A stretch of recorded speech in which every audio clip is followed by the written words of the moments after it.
Take a what? Take a pew. Take a pew. I forgot about it. Well, when Harry's Knight dies, I'm pulling that. Space Marine, and it says even the most magnificent blade are devastating. This is boring. I'm going to talk about other stuff. Go for it. My favourite part about Pano Chocolats is when you put them in the microwave, and they're just right. I'll be killing no-goes. Sprinkle a bit of water on top of them, and they don't get crispy or all dried. Okay, and you can put them in for no, like 10, 20 seconds. It's fine. Yep. And it's just right. So I'm in it now. And that is why Mephiston loves Pano Chocolat. Blood Angels Pano Chocolats for you and all your friends in the Imperium. Enjoy these responsibly on Sunday. The only choice is to take him outside and throw drop prods at him. If you use a butt plug with no lube, it goes. The only choice is to take. It's because you asked me a question about chapter approved, and I was fully didn't know what you were talking. I'd zoned out. So then when you were like Elliot, I was like, right, now is my time. Oh my god. Time to go, guys. You said. I'm going to send you to Have a Blob UK. Sure. I think he's painting an aura Mega Boss. But I will catch you in the next one. See you later. I think we need a new background, Mikey. Yeah. I think we. Is that a cam girl? How dare he? That's Flicks I the think it Love. needs to be minimal. I think it's very distracting, you know, as you're watching it. Angry love. Show There's a lot feet. going on in the background. Fucking Alco Furioso. Amy, put your feet down. Do you want to see some feet? Are you ready? Ooh, boy. Ooh. Ooh. Not mind that, don't worry. That wasn't clipped. I feel like he's failed us.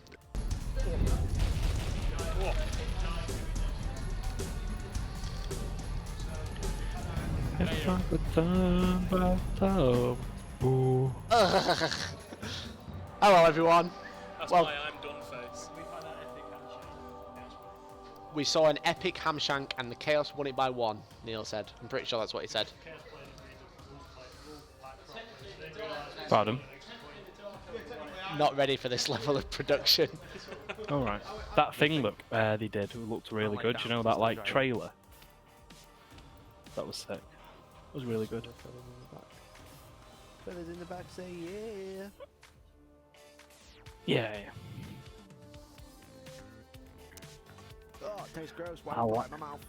Ah. Oh, I've got nothing. Nothing with me. Oh, it's gross. Because I just live in a better part of the country. How dare you? How very dare you? Yeah, we will, man. Sorry about the other night. But now I'm dancing with pistons.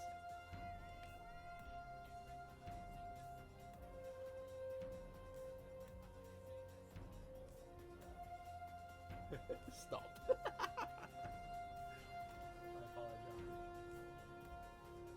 Do you want to see some feet? Are you ready? Ooh, boy.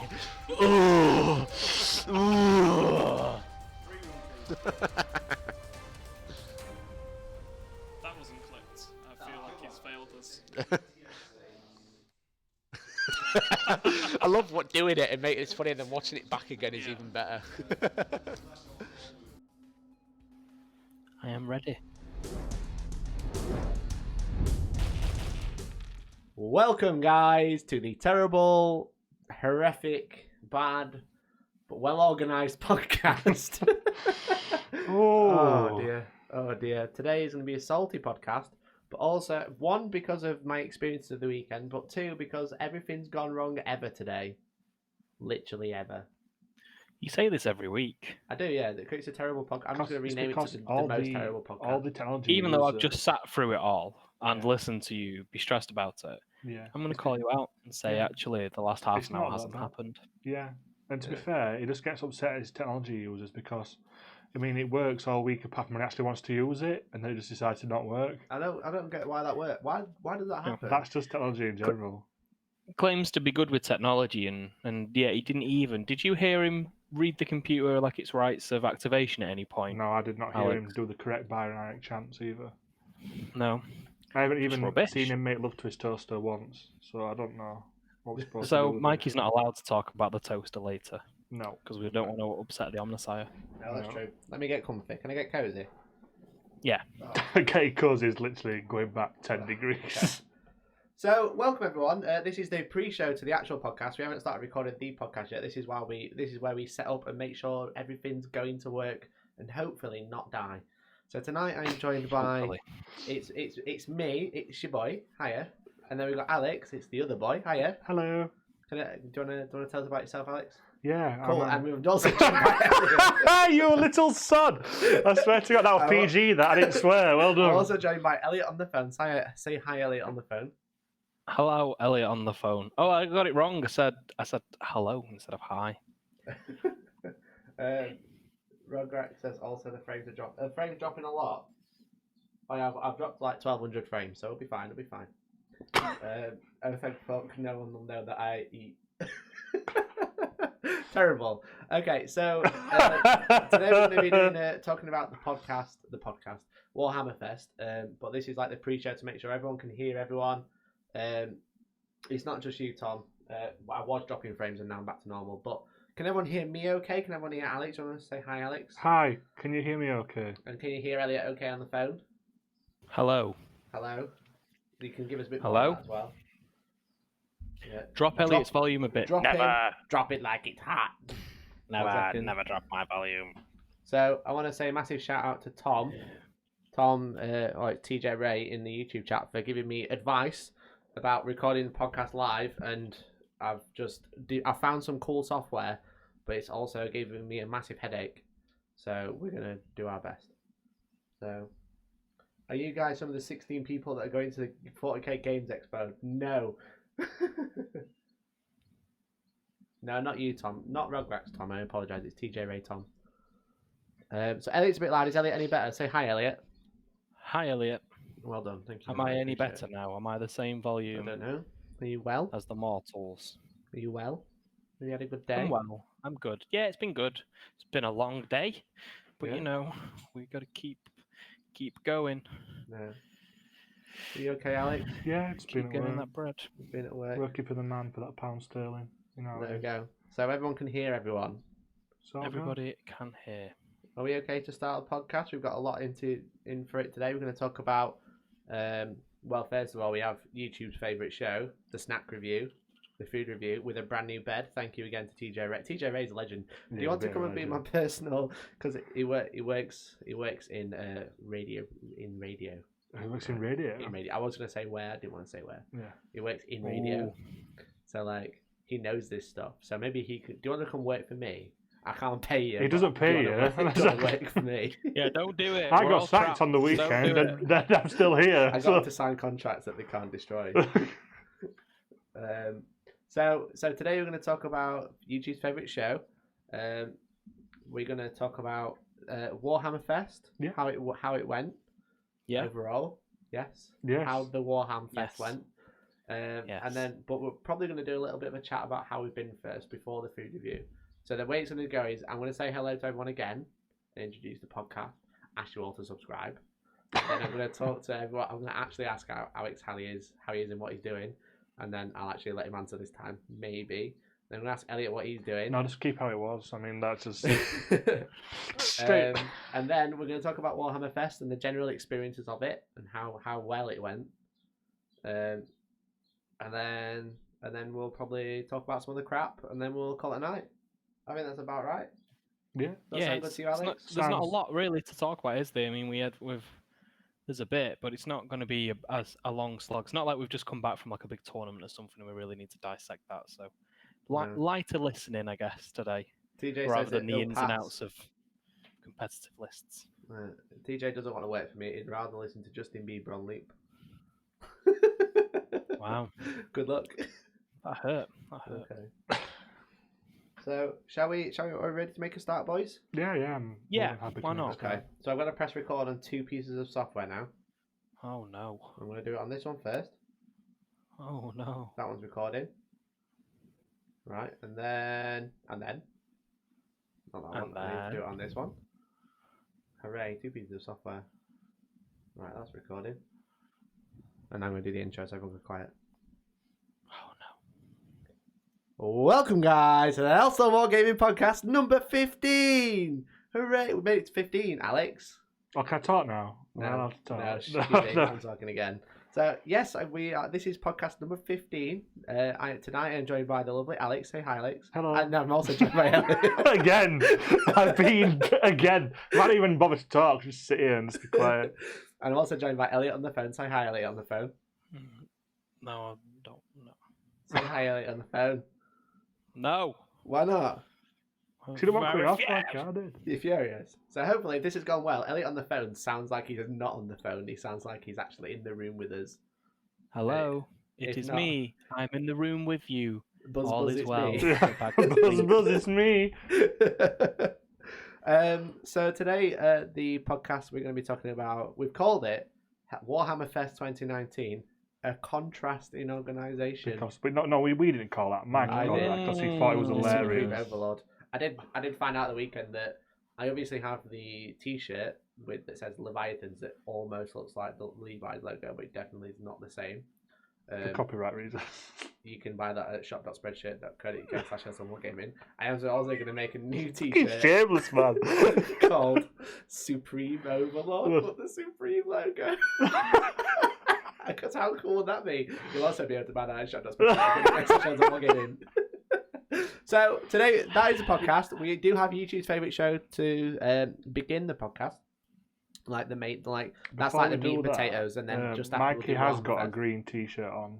Oh yeah, I should that's probably why he mention does that look I'm wearing a strange. green T-shirt. So He looks like am I? he looks like one of them Why are crap you doing ghosts this? from Harry Potter. Because why not? But he's still I'm got not a actually hair. wearing a green T-shirt. sadly. It's just because I've actually died with frustration, and this is just my ghost. No, he's got a green ghost T-shirt with that plasm. chap from that Nintendo game on. That not Nintendo game. So yeah. So I don't Shall I know. wear my snapback as well, so you can't see any of my hair? Oh my god. Fun weekend fact, Mikey got asked to take his hat off indoors, which I I've been did, telling him to do terrible. for years. I felt really big about it. So yeah, if you'd like to support, if you're listening on the podcast, you can listen on SoundCloud. You might be listening on SoundCloud. You might be listening on iTunes because we're on iTunes as well. You also might be listening on Spotify. Did you know we're on Spotify, Alex? I do now. You do now. A lot of our listeners come from Spotify, but our highest platform is iTunes. Yeah, that's where I listen It on. used to be Spotify, now it's iTunes. So thank you everyone on iTunes. But Spotify, no. sort it out, get better. If you want to support the podcast, you can watch live. We record this on a Wednesday night at around 7 p.m. Today it was 25 to 8, but whatever. Every 2 weeks, we record it live on YouTube and Twitch and Facebook. Hello everyone on Facebook. I can't see the chat, so make sure you come over to YouTube or Twitch. If you want to support other ways, Leave that platform. Come to this platform. Just leave it well behind. Get ready. If you want to, other ways you can support the podcast, you can tell your friends about it, get them to listen in, you can get them to join live, or you can financially support by subscribing on Twitch, subscribing on YouTube, or joining Hellstorm Wargaming.co.uk for cool battle reports, #premium, #please sub. Yeah, I think that's everything. That's everything. Yeah, So Alex, how are you? I'm all right. Yourself? Yeah. Yeah. What have you been up to? Except for Warhammer Fest. Right, let's talk about what you've been up to since you were on a podcast before. You were on the Yeah. Custodies review, the Beta Custodies review. Yeah. So, what hobby stuff have you done between this podcast, that podcast, and this one, ignoring Warhammer Fest? So we went to a tournament. Yeah. It was only one day. Where was the That was at Sanctuary. It was very Sanctuary fun. Gaming Centre. Sanctuary Gaming Centre in Sutton Ashfield. Mm. It was very fun. I lost 2 games. I won 1, which is impressive for me. What armour did you use? I used Custodies, barely pitted, and Mikey died inside. But since then, they have been pitted. Can we got get no spray gold. subtitles for Alex, please? Oh, again. Here we go. Who said that? Some Or Northern. was that just you? Me. Oh, just Me, you. I said that. Just... Shane's asking me to take my t-shirt off. Is this porn? Take it off. Yeah, it's not been too Spit bad on it. hobby-wise. And then aside from that, I've been in a lot of real-life work, sadly. Yeah. Yeah. So you've been doing some Oh. hobby? What have you been painting? I've been painting Custodies because the look you gave me when mine was just pure gold. It was terrible. Yeah. They weren't even just pure gold. They were just sprayed gold. Look, But you'd missed all the bottoms, so they're golden yeah, grey. They're golden grey. we're not all perfectionists, Mikey. I had some fun games, right? Yeah? That's all that matters. What armies did you play? I played. So firstly, I played against Space Marines. Space Marines. Against a chap I believe is called Nick. I had a very fun Were they game. Raptors? They were very nicely painted Raptors. Nice. He had some nice stuff. He won me. Fun Nick's a game. cool dude. And I played a chap whose name I can't remember. He had like a bit of a soup army. So he had a knight, not the Castellan, which is 100 points. Not the Castellan. Yeah, learn to play the game properly now. So it's not just he had a Crusader, he had some Death Watch, he had the Rusty 17 like chaps. Yeah. So I smashed the hell out of him. That was Smashed great. in. Yeah. And then I played that really nice guy Tez. Oh, And Tez, we if like you're playing Tez. Custody, just do not go near that huge Yavara battlesuit thing because it just Yavara. melts you. Just White melts you. type. Very fun. I enjoyed it, but like, just imagine your golden superhuman just being turned into glop. It's quite hilarious. But yeah, fun. I lost that one, but fun games in general. I enjoyed You had a it. good day. That's alright then. Yeah. I don't know. I took demons. I only lost the last game. All right, well, no one cares, Mikey. You want Mikey, to your hear t-shirt about how I am? translation. We need more ability to be no man. Hashtag get your nips out. Also, Alex, did you play Nikos? I don't think it was Nikos. Nikos wasn't at that event. It was. No. This is before Into the Hellstorm this time. Yeah. But there you go. So also, I'm joined by Elliot on the phone. Elliot, what have you been up to? What hobby stuff have you Hello, been doing? hello. Except for Warhammer So we Fest, went what stuff have you to been doing? a tournament more recently than Into the Hellstorm, which was I can't remember what it was The called. spring Summer mate, something. Spring Was it? offensive. Spring Offensive. Yeah. Do I say where it was or? You can say where it is. Okay. Wait, not there. I'm I'm kidding. so was we Element we Games. were at Element. It was very good. I took the Plague Bearer spam for a spin.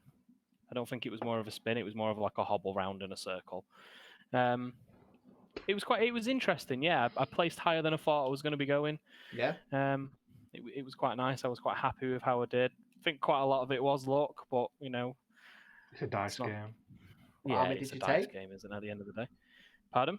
What army did you take? Plague Bearer spam. Plague Bearer why are spam? you not listening? And what else? Don't know what else was there.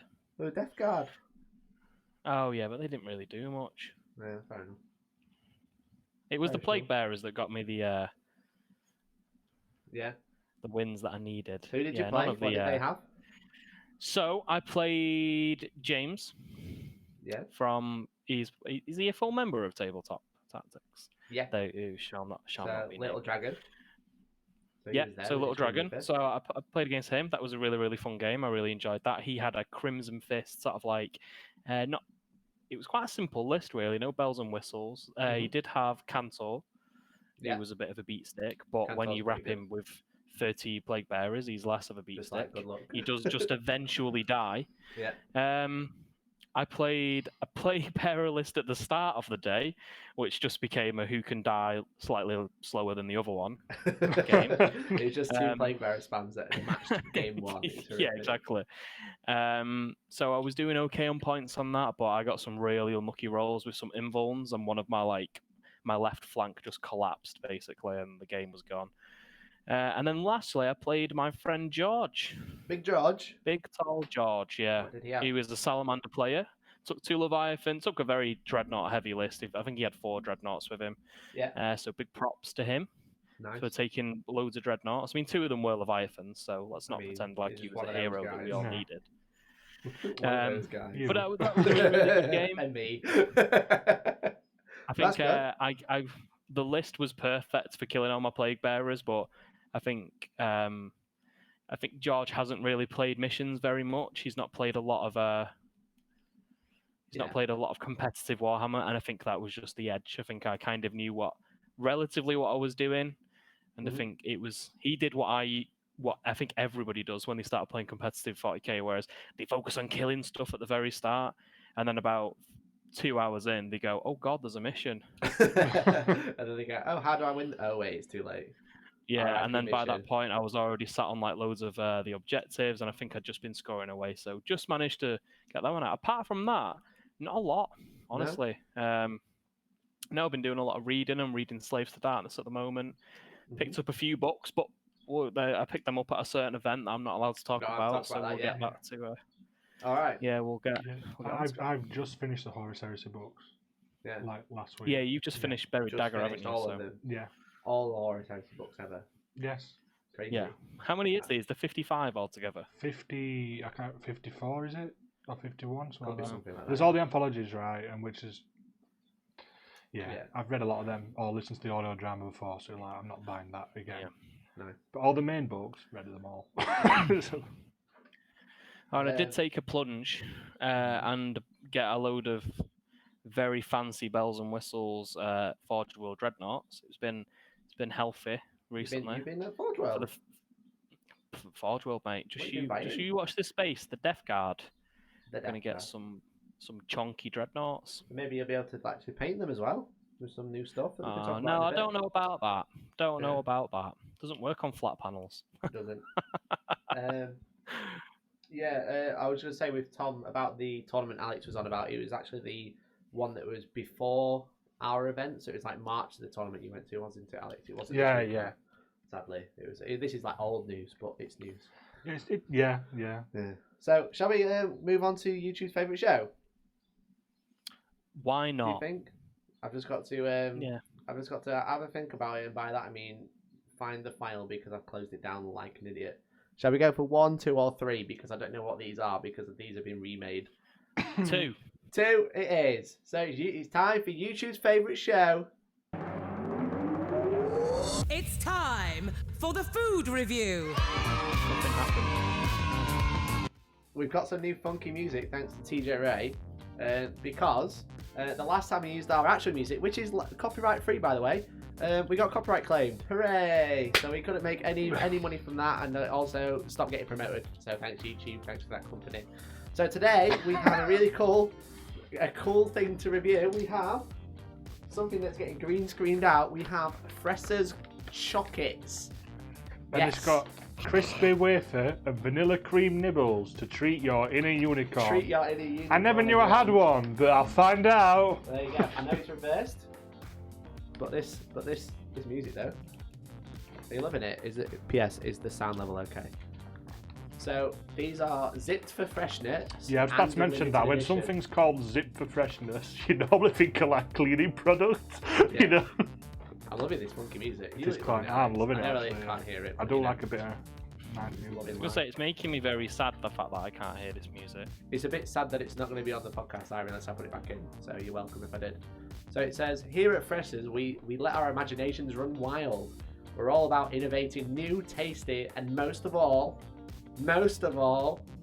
fun products to satisfy your snacking needs.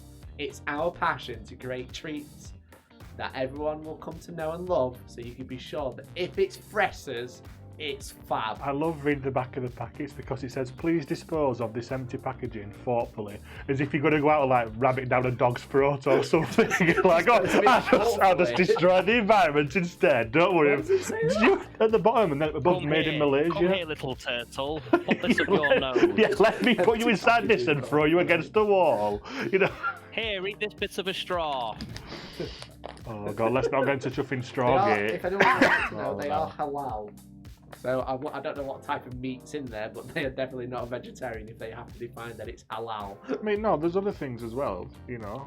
But as long as it's halal, that's fine. It's also got guaranteed quality with a little gold medal on the back. It has, guaranteed. You've got to proper zoom in to see the guaranteed quality because it's tiny, but it's guaranteed apparently. Quality is Ted guaranteed. is here. We Oh, played Ted. Got to be better than the curry bar. The curry bar was terrible. We nearly picked up something we might pick up for a later podcast. I'm trying to look if it's got anything. It's got whey powder in.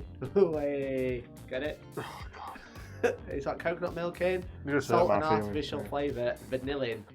What's vanillin? Is that like penicillin but vanilla? No, it's artificial vanilla, I believe. Vanillin. It's called vanillin. You know, That's a really inventive name. I mean, I don't think they're trying to be inventive. It's like trying to make sure that you know what it's supposed to be. That's Full not a cream word. milk. Stop pretending that's a word. It's the on the packaging- packet, Elliot. What do you want us like, to do? it's like that metal. It's like a crisp bag packaging, isn't it? It's on the packet, Dad. It's not a face. I've already opened mine. I Have haven't eaten one yet, but Mike, I'm going to advise you, right? Have a sniff, a sniff. and it's literally like getting Have a a load of sweet-smelling sick in your nose, honestly.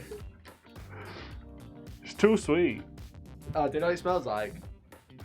It smells like Teen Spirit. like my cookie protein shake, It's really strong. and also weird cereal. Yeah. So this is what it looks like inside. There you go. That's how it looks almost. And look at all this green packaging. They tell us to be thoughtful with the packaging, and it's like half in its friggin' down. air. We'll think about only half in it. Yeah. Don't worry, we need more plastic to kill the fish with. We're trying one. Try it out. So it looks like Mikey protein shake. Yeah, exactly. It looks like a piece of cereal. Does Siri think it sounds like a piece of cereal? Because it doesn't in bleep. Yeah, well, cereal can do what it wants. I'm listening. Is it? Oh, how very ominous. Nice to Siri. meet you. Siri, it's like, let me just sort Siri out because he's got to go home now. it's like it's vanilla flavour, obviously, and that bit's really nice. And then it's like a really bland, crappy wafer on the outside. If you've ever tried Milky Way crispy rolls, the It vanilla tastes bit like- tastes like that. It tastes like Milky Way Mm. crispy rolls Yeah. without the chocolate. They're a god Yeah, level it does. chocolate, those. Yeah, it does. I mean, they're not awful. I mean, the texture's nice, and like I say, if it tastes like a Milky Way crispy roll, it can't be too I'll show you what bad. it looks like on the inside, guys. If you were listening to the podcast, it's gonna be weird. Ah, there we go. They are very sweet go. though, aren't they? There you go, that's what it looks like. Two more of me. Oh though. god, I'm gonna drop it. So they're really messy if you break them. Yeah, I mean, I've holded one. I've got powder all over my fingers. I've got wafer powder. What do you think, Elliot? Yeah, they're really tasty, They're yes. like little pillows for my inner unicorn. Yeah, I never knew I had one, but apparently I'm feeding it. Not healthy food, obviously, but the unicorns I need actually healthy watched food. a film the other day starring Brie Larson, and it's about her who always got bullied, which had loads of I thought you imaginary were going to friends. say, and it's about a guy called Thanos. But she always... not that one. This is... He's got some really It's creative actually- it's ideas to actually save the 2019, so universe. it's relatively new. So this is in between doing Captain Marvel and Avengers Endgame. It's about her not having an God, you've done imaginary that quick. imaginary friends when she's a kid, but then like her parents like telling her off for having a pet unicorn imaginary friend, and then when later in life she can get an imaginary friend unicorn from none other than Samuel L. Jackson, but she has to like complete Nice. certain life goals, and then it's about her inner unicorn. What I'm saying to this And then is, she I'm gives away glad her you inner told me the unicorn. plot, so I have to watch it because it sounds shite. She has to like give away her inner unicorn to someone else because they need the unicorn more than she does, and it's about her getting over her past trauma. And Whoa, spoilers. it stars. It stars sounds Brie so Larson. It stars Brie Larson. Does anyone It's get shot? directed, Does anyone get shot? It's directed. Does anyone get No. shot? Anybody get stabbed?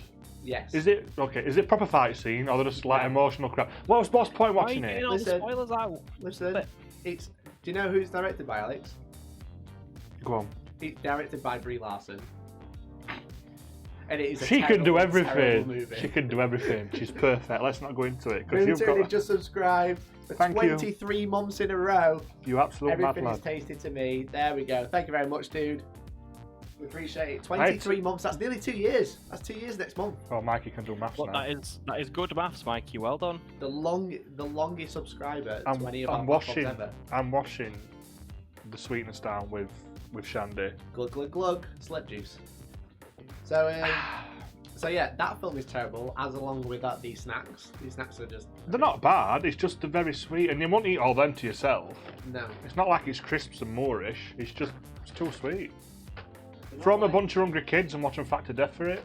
It says they were they're called chockets, but there's no. Is it chocolate? Is it supposed to be? It says chocolate cream filling, but it's vanilla. Gonna eat that chocolate. So, what would you rate the packaging? What would everyone in the chat rate the packaging? I'd rate it as it caught my eye for sure. Nick's got a unicorn on. Exactly, it's very bright. So what are you getting it? Well, out of 10, what are I'm you getting asking it? you what you're. What am I going to... Well, I hate unicorns, so I'm getting it a 1. You're gonna get a 1. But that's just me being biased. A solid 6, because the rest of it is just white. It's got a unicorn on it, but the rest is just white, and that's really uninventive. that shows lack of colour, not. Did you all do of graphic colour. design at college? I did, yeah. Yes! It's coming into use. I told you it wouldn't, but it did. So the packaging is terrible. The flavour it's missing something like a layer of chocolate on the outside. Yeah, true. It's literally a Milky Bar crispy roll with no chocolate on it. Not as nice. So. Oh, that's not. That's a. I'm really hungry now though because all I can think about is the Milky Bar crispy roll things. Oh, they are some good stuff then. Yeah. Oh, they're nice them. Yeah. They're nice them. So flavour, Alex, out of 10. Oh, yeah, I mean, awful, like about 6 at least. I mean, they're About above, 6? they're above average. They're not awful. If Pringles is 10. Pringles aren't 10 though. Pringles is 10. What planet are you living on? See, Elliot's in my ear and he agrees. Sorry, Pringles are you're probably nice. really loud. I was No, just Elliot, I really don't mind angry it. about what you've just said. You were right. I mean, Pringles are good. They're above average, but they're not a 10. Not a 10, okay. No, are they? Good to know, good to know. So I think the flavour was like a 5. I think it was fairly bland. I'd give, yeah, 5.56 for me. I didn't think they were awful, but You can't go in halves. Don't well, lie. 6 then. I'll be 6. I'll go for a 6. So you're going for a solid 6. Show me the packet. 6. Say the packet. Show me the packet and then wait for the delay that I'm watching it for, Yeah. and then I'll tell you what I think. It's going to come any second now. It's You can be able coming. to see the packet. Why aren't Neil and Alex in the Hellstorm cartoon graphic? Because Mr. John Scrivens is a terrible, terrible person. He's No, not he's really. very busy. He's lovely. He's just really busy. So we're waiting. Okay, I can see the packet now. It's For the been packet reasonably out there. alone, they look a little bit what you would have to buy at like a gift store. They do look like a somewhere. party bag. Yeah. That's why I said just take it So- for a bunch of kids, because I mean they'd love it. It's got unicorns on. Can I It see the tastes back? like. Oh, it'll take too long to see the back. It's okay. It's coming. Right. Oh, is it coming? Do you do like a 12? There it is. Ah, there it is. There we go, campers. Yeah, it's really boring Yeah, packaging. I'm gonna give it a 4. Yeah. Packaging. So I rated the packaging at 4. You rate it at a 1. 1. I rated it as a 5. So that's 9 out of 30. So 3 out of 10. Well done. So it's 3 out of 10 for packaging. Quick math. Flavour is an average 5.5 because you went 6 out of 5. Elliot, what did My you think of cat's flavour? broken in. My cat's broken into the office. There's a cat in the office. Is that a euphemism? Can you hear him? No. Do we need to? One second. Let me turn the Making a music noise. Because I would only enhance it, in fairness. Meow. There's a cat in here. Oh, it's being all quiet now. He knows Yeah, he's Being not all being quiet now, honest. aren't you? Hang on. So, Meow, kids what is will that? love them. Don't me to bring them up Friday because I'm definitely not going to eat them.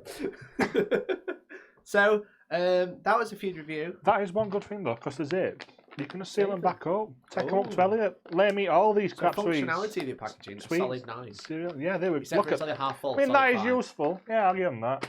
5. Get down now, please, Mr. Alex Cat. just slapped them across the room.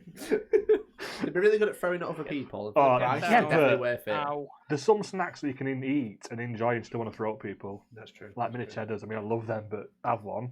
Not Mikey's leftovers. Jammy Dodgers have got quite a weight. Yeah, Yeah, jamming Dammy on does them. is like a weapon, like an actual weapon. Whereas this is just these are Yeah. just flaky pillows. They're So actually there you go. delicious. That was the food review. That was the snack review. So chockits. If you got kids, they're all right. Yeah. If not, they're terrible for snack. Yeah. They're not like a solid Pringle or a mighty Dorito, but they are better than curry flavored cheese. See, I like Doritos, and I can see they've said a 10 in the chat, but my mum maintains that Doritos taste like cardboard. Doritos are a 10. What planet is that, man? Exactly. I mean, I like them, but they're not a 10. Doritos are sick, mate. Yeah, You they're- got yeah, they're not. combos. What are combos? Also, if you do enjoy the food review and you want us to review a snack from you, then do let me know. Do drop us an email or drop me a message on Facebook or whatever, because most people like me these days. Drop me a message on Facebook and we will arrange for a snack review to be sent, and we will review it and give you full credit and say thank you and send you a letter, or maybe we'll just say thanks. And if We'll do it something makes really us nice throw for up, you. we'll send a medical bill as well. Yeah. The clean-up bill. If it causes to needing healthcare, then you'll get the bill too. Yeah. Whose mum eats Do you have cardboard? says combos in the Rugrats. UK? Somebody's asked. There was, no, she doesn't I just actually eat answered. cardboard. She does the textures like cardboard, because they are, in fairness. I mean, I like Doritos, but it's just literally. I saw that. Did I see? Did I see it in a program or something? Someone said it tastes like cardboard, and then someone just went, "Who's eating cardboard?" Well, they grew up in Yorkshire in 70s, mate. There weren't much going around. That's all they had. I'm coming over to the UK in June. I'll mail you a bag of combos when I'm there. Fantastic, Jamie. I appreciate that. That'd be wicked. I don't know what Just, they are. just we come did and play a review- game with us at Warhammer World. Yeah, Give boy. us them. Yeah, exactly. Save yourself on shipping. We did have a Nuka-Cola, a guy from Down Under. Yeah. He sent us some snacks and they were wicked. What was that? Your accent. What was up with you? Banner. You do better than me then, go on. No, I can't do an Australian accent. I want Why to attempt one. Doing he accents sent us a is snack. They were so good that I racist. smashed them the next day. So it's like That's 3 boxes really of good. Australian shapes, which are Vegemite flavored like biscuits. Yeah. And like we ate some on the podcast, and I was like, "Oh, these are really nice." Yeah, and I then listened after to the it. podcast finished, I ate them as well. And then the next day, I ate the other box myself. So, That's a Vegemite glowing good? review from Mikey then about Vegemite shapes. Vegemite shapes of the bomb. So there you go. That's Rograx has said we need to do a tier list. Oh mate, we're gonna start right. So from now on, the cool wall. We're gonna do a tier list of snacks. We're gonna go through all the snacks we've already done, and I'm gonna make a tier That's list. And number every podcast we'll do add to the tier list. That would be quite fun. Yeah, is that okay with you, Elliot? Well, you're gonna have to like make sure I have stuff in preparation if I'm ever invited back to go on the podcast. I mean, because I'm never invited back, am I? No. Who can That's true. say where the No salt. No salt It was about that. iDubbbz. Oh. That's who it was. I thought I recognised someone saying that. Thanks, Rograx. So as in iDubbbz, we're going to do the snack review. He did the fast food restaurant review. H3H3 then did a tier list of best prankster channels, and then Max Mofo Pokemon did best Pokemon card series as a tier list. So we're going to do a tier list. Hooray! There we go. Thank you to Tom for that one. Hooray! When Sainsbury's we doing changes the now? price of snacks, will that shift the meta? Yes. Do you think we can afford to? What Do you is think a we snack can better? afford to shop in Sainsbury's? That's it. The tier list is going to be called the snack better. Big little mate. That's So that's the snack review. We all done with that, Alex? Anything else to add? no. Anything else to add, Elliot? Just apologies if there's cat noises at any point because So it's we in have- my face. And So we've had the starters. So let's go into the main Oh, no. course of the podcast. I'm trying not to swear so bad. So this weekend, me, Elliot, and Alex had the lovely pleasure of going to down south. It's not even down south. It's Meadow. Oh, it's they're Midlands. not- They don't even know if they're it's north or Australian. south. They're in a I void. didn't realise It's you've gone to Australia. It's the bottom. Oh, why it's not? the bottom of the Nothing. Where the Midlands. Midlands? Pick one and stick with it. It's the Right? bottom of the Midlands. Right. Coventry. So we went to Coventry. We went to Rico Arena. To be fair, we're in Coventry, but we're like that far from Is Nuneaton. it called the Yeah. is it the They were Rico like- Arena? Isn't Yeah. Rico that guy that does the From dancing Starship in the- Troopers. Yeah, Rico's Yeah, we redneck. went to the- I'm from Buenos Aires, and I say, kill them all. Who's Roughnecks? Who's Roughnecks? Rico's Roughnecks. Yeah, that one. Yeah, it's great. Terrible movie. It's a great movie. Yeah, it's supposed to be bad though. That's why Yeah. it's good. It's a terrible, great movie. So we went there because Warhammer, or Games Workshop, or whatever they call themselves these days, because they renamed all the Citadel stores to Miniatures. Warhammer. haven't Yeah. they? It's the Warhammer shop. Why didn't they do that 20 years ago when everyone called it the Warhammer shop? Big Rather nerd than, shop. Big nerd shop. Why are you asking me Games The Workshop's big- policy the big from nerd 20 years shop. Tell ago? me, Alex. Well, basically, Saturday went, we're going to call it. Listen, it's a good one. Call it Games So- Workshop. Then in 20 years, we'll change his mind and call it about Warhammer again. So Elliot arrived. What time did you arrive to mine? Elliot? Was it like just gone 7? Yeah. 7 in the morning. We drove Something like down 2 hours in the blistering heat of Saturday morning. We had a great time, didn't we? Listened to some banging tunes. Yeah. Alex It was good, there. yeah. We shared some memes. Yeah. Well, it was and good then- once I took over for music anyway. Yeah. Yeah, So yeah, true. the doors opened at 10. The first seminar was at 11. Yeah. Mm. So we were in the Oh, queue no. about So we drove down. We set off at like 7. We got there. We went to McDonald's. Got cheeky chicken breakfast. Yeah, chicken Um, breakfast. And we got there at like 9, and the queue was already mega long, right? Yeah. So when you got to Rico Arena, it's obviously a football stadium, and we were all It's like, not a football stadium. "Is it not? No, it's a rugby stadium. It's a rugby stadium. Okay, cool. It's a rugby stadium." Well, that's why we're set Coventry, up for anyway. I think Coventry FC play there as well as Wasps. Nah, well, they're not a real team, are they? Okay, So, so it's, don't worry it's about where it. the wasps are. There's loads of wasps everywhere. Yeah, it's all about the Wasps there, isn't it? So basically, you got the doors, and like if you think about it as a stadium, let's make it a rectangle for now. Yeah. With the queue went down the longest side of the rectangle of the stadium, and it was about to go around the corner, right? And that's when we joined the queue. So we got there, and we were like, "This is terrible," but we'll wait. And then what time they were like shouting around for like people with golden tickets. You got it. Because And I've then, got a golden ticket. yeah, and that is literally the response of everybody in the queue. You could hear it. Oh, we had a queue. I got a ticket. Or when woman come past going, have you got your golden ticket? And they go, no, but Charlie has. Oh, it's like, this So joke. this should have been the first warning sign of the weekend. Yeah. Because there wasn't like a clear queue for people with golden tickets or people that were attending the events on the day. They were just random men shouting, anyone got a golden ticket? I mean, they meant well, right? Anyone's going to they were all- toilet for me? Because I don't feel like they should have got more for their money's worth. Yeah. And everyone goes, yeah. Have you ever been round? Follow me. Have you ever been round like a northern market time? Because that's what we're like. You're like, rather than them going, 2 tomatoes for fair like that, we're like, you got to go ticket? Come over here. You going first. Yeah, that's what we're like.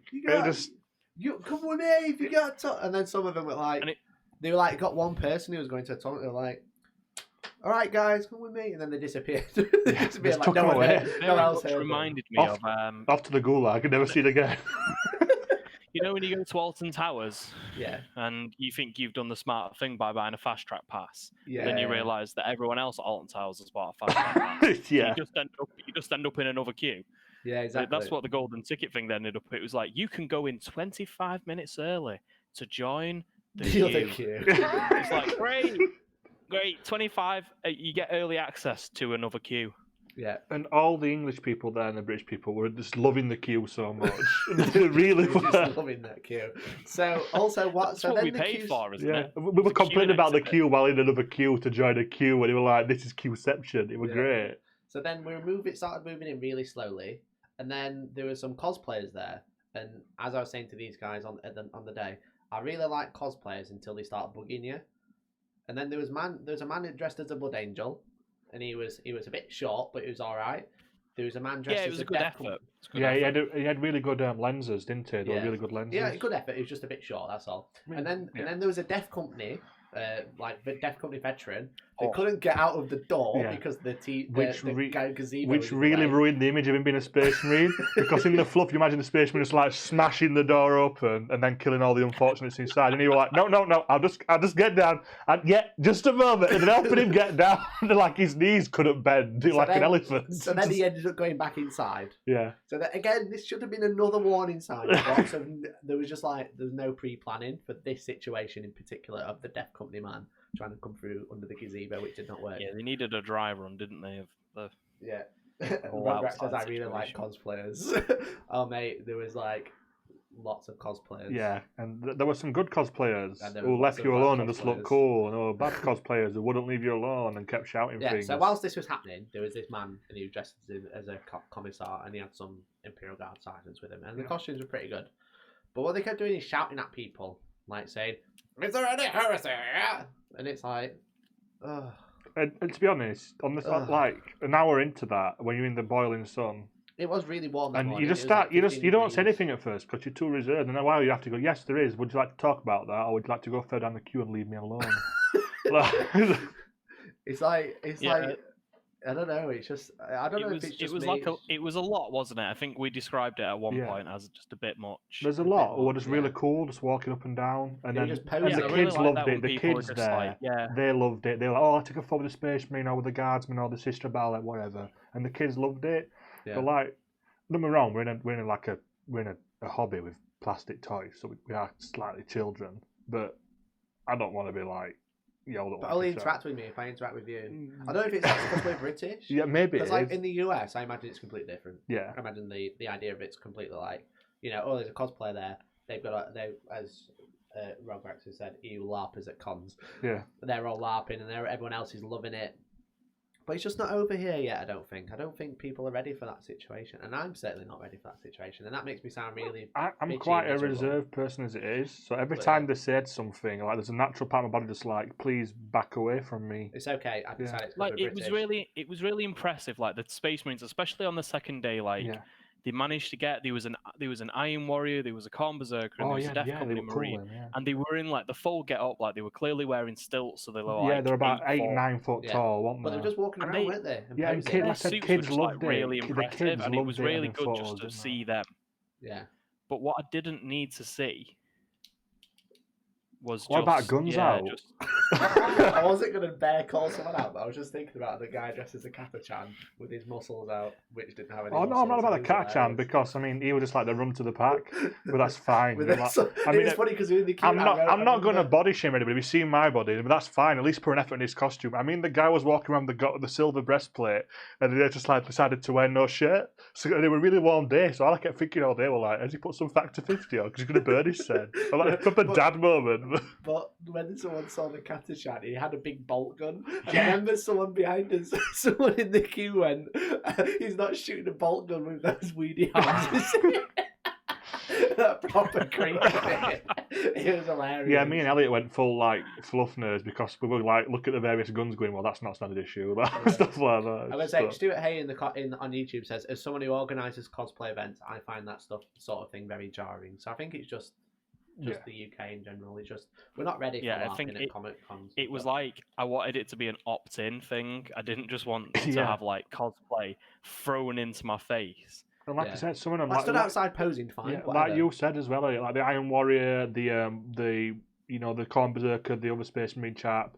They were guy walking around like Rogel Dawn. They were like just so cool. They're just walking up and down. Kids took photos Yeah, with the him. People took photos Rogel with Dawn him. guy was cool, and he's like well known as well. I guess on the scene, like BBC did. Like, And that's the thing. If you want to thing take a on him, photo with them, etc. that's fine. But you don't want to be like interaction forced on you. Chris says there was. I think I've seen the Iron Warrior quite a few times as well, and I think Jamie's commented on YouTube. I think they're like well-established cosplayers, and you could get that because they were just kind of leaving you alone. They gave you The like option. they gave you the option. You could just look at their costumes if you wanted to pose with them. Like they were very good at what they were doing, and then it kind of seemed like they was very amateur cosplayers, which isn't a bad word. I'm not saying amateur as in like, oh, they don't know what they're doing, but exactly that. Like people who were doing this just completely in their spare time and just for fun, they've kind of made costumes up which aren't as much dedication as wearing stilts and having like an 8-foot. Well, it's not even about that. It's just because shouting at people while they're waiting in the queue. There were two. There was this lady and this gentleman, and they were walking around as Imperial Guardsmen. See, let's do it. And their outfits were great. Weren't bothering nobody. People come to a photo. That's great. I don't mind that. Walking up and down, it looks cool. It's just when people are in your face, man. Just shouting at you. And maybe that's just because I'm British. Yeah, everyone who makes an effort to cosplay, it's cool, right? I appreciate cosplays. Whatever they're wearing, whatever effort they're putting. Just leave people alone if they're not interested. Yeah. I'll just say, Chris. Because some Chris people on YouTube legitimately says, walk there was this lady shouting, "Do I have to pull a rank on you, guardsman?" Everyone ignored it and she quickly walked away. Yeah, that's the thing. They actually thought that they had some like level of power over you. Yeah. Like, are you a heretic? Like, there's three in you with cardboard guns. If we're all legitimately heretics, we'd just like take your cardboard guns off you and piss on your corpses without being rude. You know. So anyway, that was the experience outside. Yeah, but that's the outside's not done yet. Don't forget the blistering heat. It was quite warm. And then actually slowly moving up the queue and they started bringing bags to us, like proper old lady bags, which I loved. I was like, look at my bag. Yeah, proper, is it canvas bags? Yeah.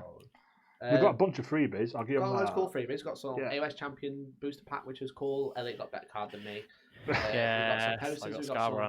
got a free game, like a DLC. You got a chance. Yeah, there were various, like most of the mobile games were brought out, like Horus Heresy Legions, etc. There were free add-ons for that. Got a Black Library pen. Yeah, that was nice. So that was really nice. You got a free extract for one of those Warhammer Kids books came out, didn't you? So Warhammer Adventures. Yeah, that's the one. Yeah, that's the one. A couple of books for those. It was a lot. It was very cleverly done, as the most of these things are, where it was like they were just giving you enough to be like, oh, that's cool. Like I got my Scar brand, and there was a moment where I was legitimately like, yeah, I should start playing Champions, and then it's obviously all advertising. Yeah, I haven't opened my booster pack yet. I'll have to see if I get something better. Yeah.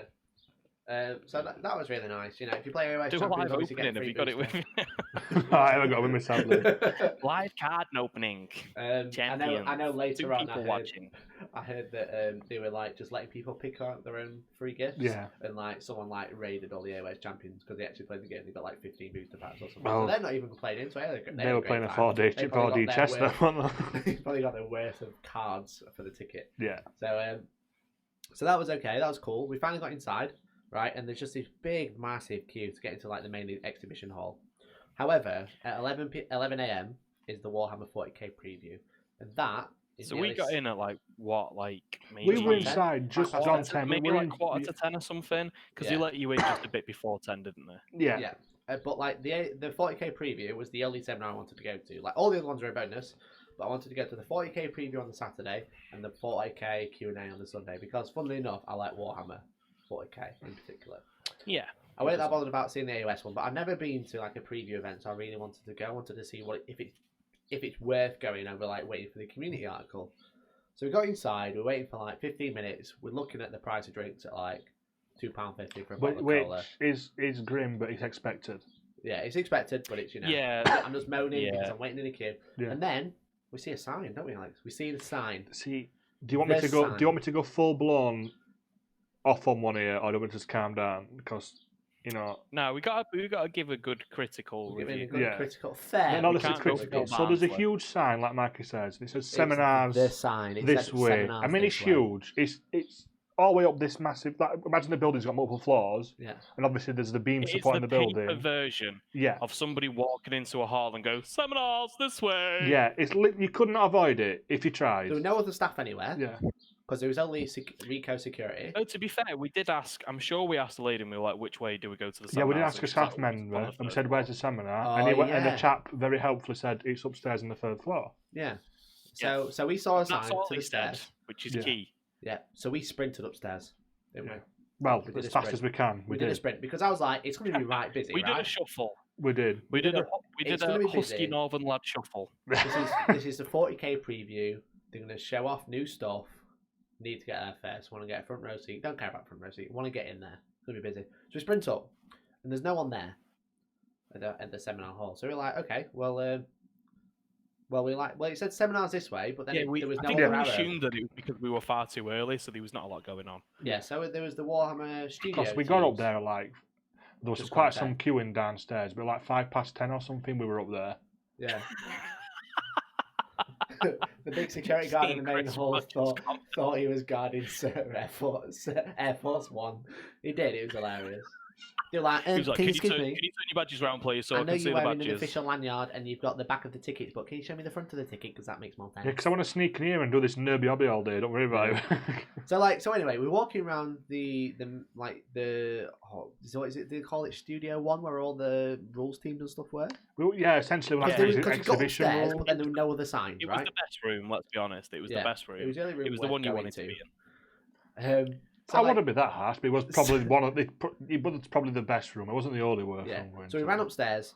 There were no other signs to the seminar. We went into this room. There's loads of seats at the back. So we're like, oh, it must be in here. So we're kind of walking around for a bit, having a chat to the guys, talked to Jez Bickham and Ben Johnson from the AOS rules team. They had nice models on display. Talking to Sambo, one of the 4-drill writers. Looked really cool. And then we're like, there's people here, but there's no one sitting down. I'll drop this in now. Every Games Workshop or / Warhammer, Forge, whatever staff member I talked to that weekend, they were all lovely. They were lovely, yeah. They were all amazing, lovely, yeah. informative, helpful. They made the weekend. Yeah, and they actually were the best part of the weekend, so I cannot say anything but nice things about them. Yeah, everyone from the studio team upstairs, and that includes the people who do the painting, the graphic design, the people on the rules team, the models designers, everyone was super nice. This room was really good, just full of really good dudes and ladies, But anyway, so we're walking around and we're identify demons as well. Dudes, ladies, and demons. Yeah.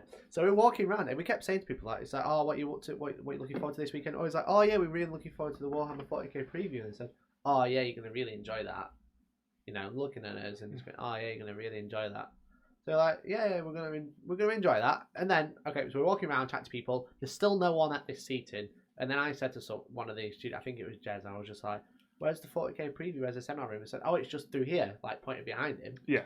Into like the next room. So it's like, oh. And there's still like 20 minutes to spare at this point. There's still like 25 minutes at this point. So we go to, we actually find the seminar room. Yeah. And there's a man sat on a chair, and I think he's called Andy. I can't remember his name. He was lovely, by the way.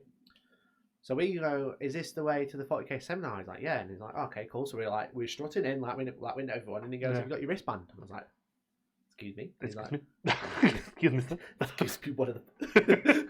He's like, "Have you got a wristband?" And I was like, "What do you mean wristband?" He's what like, do you need a wristband for, my good sir? And I was like, what do you mean a wristband? He's like, "Oh, you need a wristband to go to the seminar." And I was like, "You need a what?" Well, this is news to us. Yes. Okay, so you need a wristband to go to the seminar. Where can we find these wristbands? And why wasn't it signposted on the outside? He's like, "Oh, they're in the main hall." I was like, So back down 3 flights of Okay. stairs So we've been waiting. We've been for the walking around most for 40, popular 45 event minutes. of the weekend. Yeah. We go into the atrium to find wristbands to go to a limited seminar. We'll give everyone in the chat 10 seconds to work out if there are any wristbands left. Doom, doom, doom, doom, doom, doom. Answers obviously. So he said it was in the hall.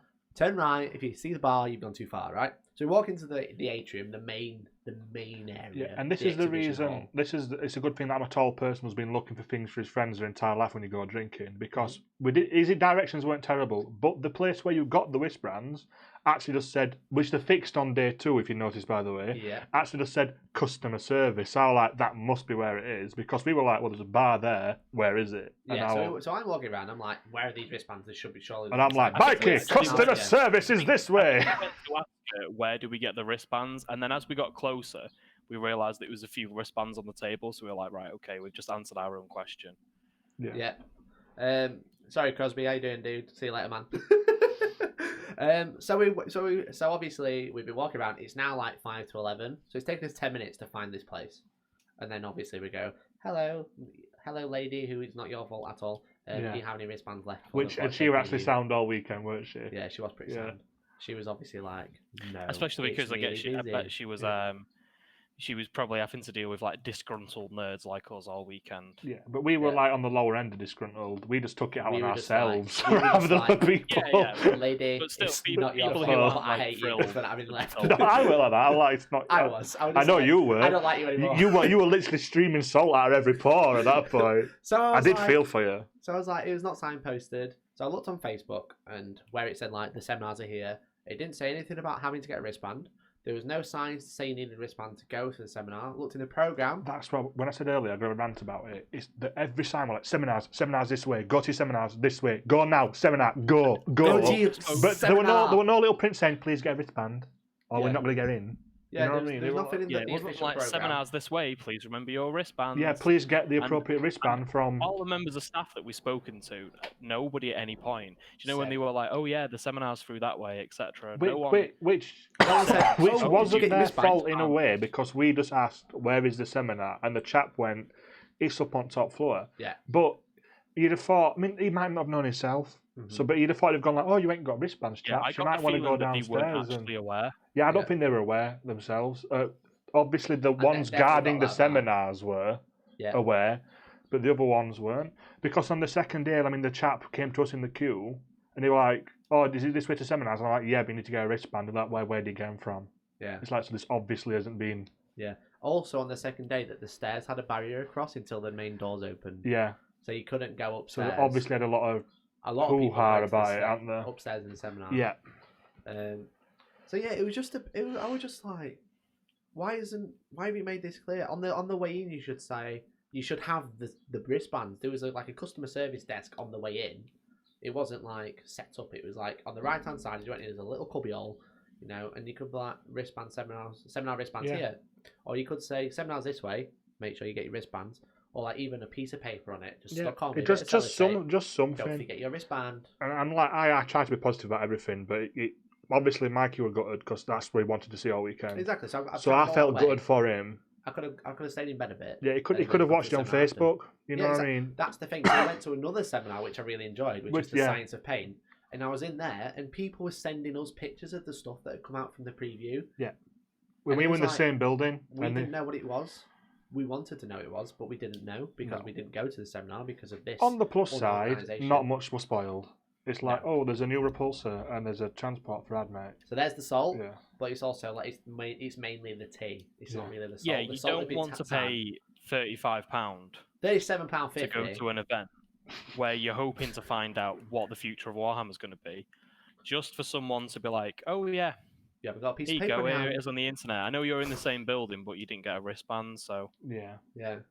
So I just got a general idea that, like, not a lot of people realise that the wristbands... Like, I spoke to someone who's working there, and he was just like, as if they spent all that money and not told anyone about the wristbands that they've got. Yeah. So, and some people were very clued up on it. Yeah. Like it definitely depended where you were working that weekend. Yeah, because they were in wristbands upstairs waiting for it. Some people, but obviously didn't tell nobody else because they knew they were in wristbands. Yeah. So which were a theme throughout the weekend. But we went there a bit gutted, and we got the wristbands for the Science of Paint, which I'm not really painted, but let me tell you, it was great.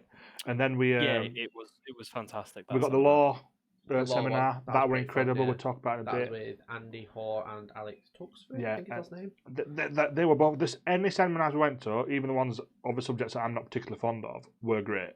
Yeah. For the rest of the weekend, for me, you're just essentially going to Warhammer World shopping. If you're not going to go to seminars or anything, or you're not attending like a games event. But yeah, let's go into that. Yeah. So we had like 40 minutes. Well, we had like an hour between, because our next seminar the one we actually got tickets for was the Contrast of Paint by David Cross. I think Cool Guy in White Lab Coat. That's what it is. Cool Guy in White Lab Coat. Yeah. So the manager. Yeah, is the Citadel like hobby manager.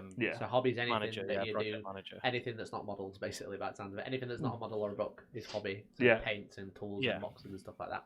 Paints, dice. I think it was pretty much. Tape measures a lot. So basically, we had like nearly an hour to kill. We say to kill, but it did end up being to kill. Between the seminars, so we went into the main exhibition hall. So there was like one side was all the organised play events, which is cool. So they had like Necromunda and Shadow and all that. Oh, sorry, what was that? They had Necromunda, the Shadow Spire, is it? Shadow Spire. You were like the shadow and all that. Yeah, so well, you know, dark in that corner, no lights, loads of shadows. No, I mean they look like having fun. They're playing AOS Champions, a little championship, didn't they? They had a championship for champions. There we go. So they had Warhammer Underworlds, Kill Team Arena, and I believe they had the Necromunda event as well. So they had that. They had some cool bars, overpriced, but that's not their fault. No, that's just how it is. AOS Champions. They had the people. Is it the guys who make Light Seekers? I can't remember their name. They were there with the. They had their own organised event. And they had their own booth at the back so people could try out. And then obviously to like the game, quite a few people bought it that week because they enjoyed playing it. And then they had all the licensed games in the middle. They had like Space Hulk Deathwing, which you couldn't get on because it was just for kids. Yeah. Which many parents, I must say to you, I mean, it's not changed since like my granddad's days. Oh, this is entertaining for children. I'll dump that there while I walk around the rest of the gaming hall. Yeah. Which is fantastic, but then you're relying on people to look after your children for you. So don't do that, parents. They had a beta of the Warhammer Underworlds Online, which is the Shadespire online version of the game. But we played Mechanicus for a bit on the Sunday, didn't we, Elliot? Yeah, that was quite good actually. Yeah, which is the admech I'm game. not sure what you would call it. It's like a turn-based board game, really, isn't it? But like on an app, it was okay. It was definitely an app, but then put on Steam rather than a Steam game. You know what I mean? What are you looking at me like that for? I'm not. I'm just letting you talk about it. I don't know more about it. It looked fun. I mean, I didn't play. I watched your two, then I wandered up and looked at the games. It did look fun. I don't think there are any other. They had Vermintide 2 on play, which is cool. XCOM like. Yeah, so essentially, if you weren't at a seminar, they'd essentially just recreated Warhammer World. Apart from it was really hot. And there were video games. Then they had a giant shop. They had the Black Library. Which we spent a fair amount of time there because the nice chap who actually we talked about stuff. Talking to Adam, who works at the Black Library. He's a really cool dude. So it was just a giant shop. It was just Warhammer World. It was just all the stock on shelves. A giant shop where you go to queue up to buy the thing you want to buy to then go queue up to buy it. For it.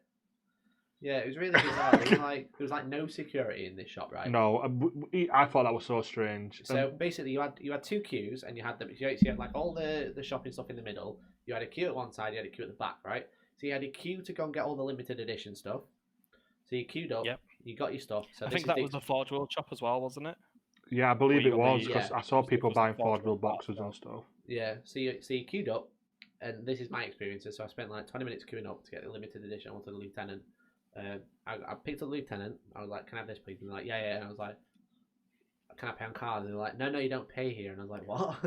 Why don't you pay over there?" So they basically kicked me out of this queue, back into the main hall, to come back into the with the model I ever paid for, to go back into the shop area to go queue up again. What if I was a knob? I could have just left. Yeah, I was thinking that. I mean, me and Elliot bought a fair amount of books. Yeah.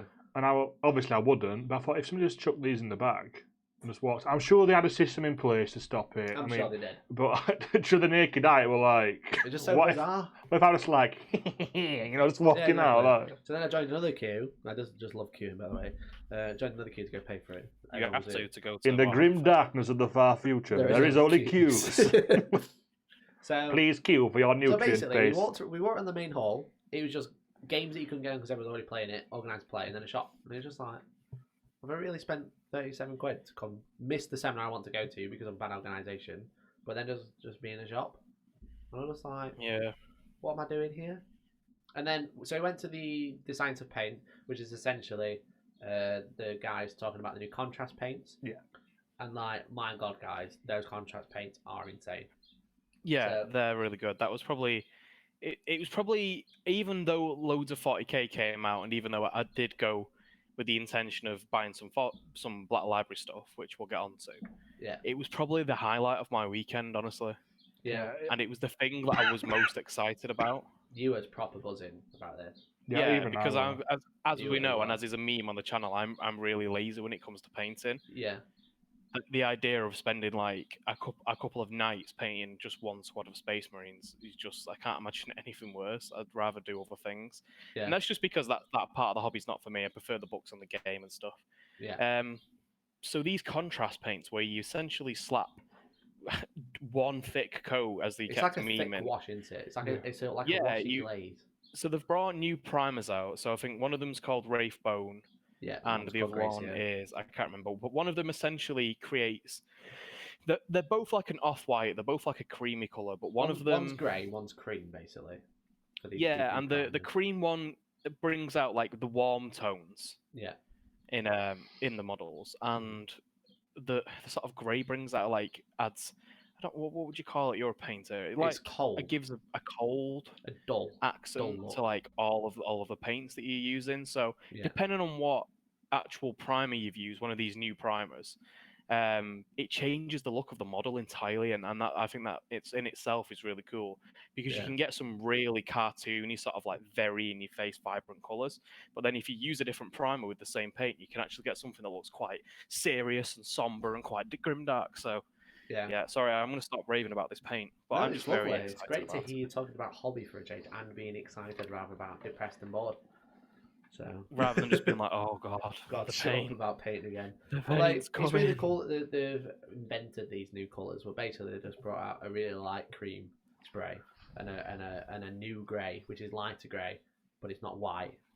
And he told us the science behind designing these new white sprays, which is quite interesting. Yeah, they told us like the history of the paints and the company as well, which were pretty fun. Yeah, they talked about foundation paints, the first washes. And proper stuff sent himself up a few times as well, didn't he? Really funny guy. He was great. Yeah. But like, they were like, we've reinvented spraying, and they were like saying, oh, you could spray it black and then you could spray it white on top. No one's ever done, and it's like these techniques, like everyone's already doing anyway. But like this paint. The actual contrast paint itself is like actually really impressed me. As I said, it's kind of like, it's very similar to the Nighthawk Gloom that they've brought out, which is what it does is you paint it over the model and it sets really thick in the recesses, but then on top it kind of like, it stains the colour, so it doesn't like run away from it, it stains the edges, but like really lightly, whereas as you work your way down the paint builds up, because basically the way the consistency works, it sits in the deeper recesses because there's more paint that sits there,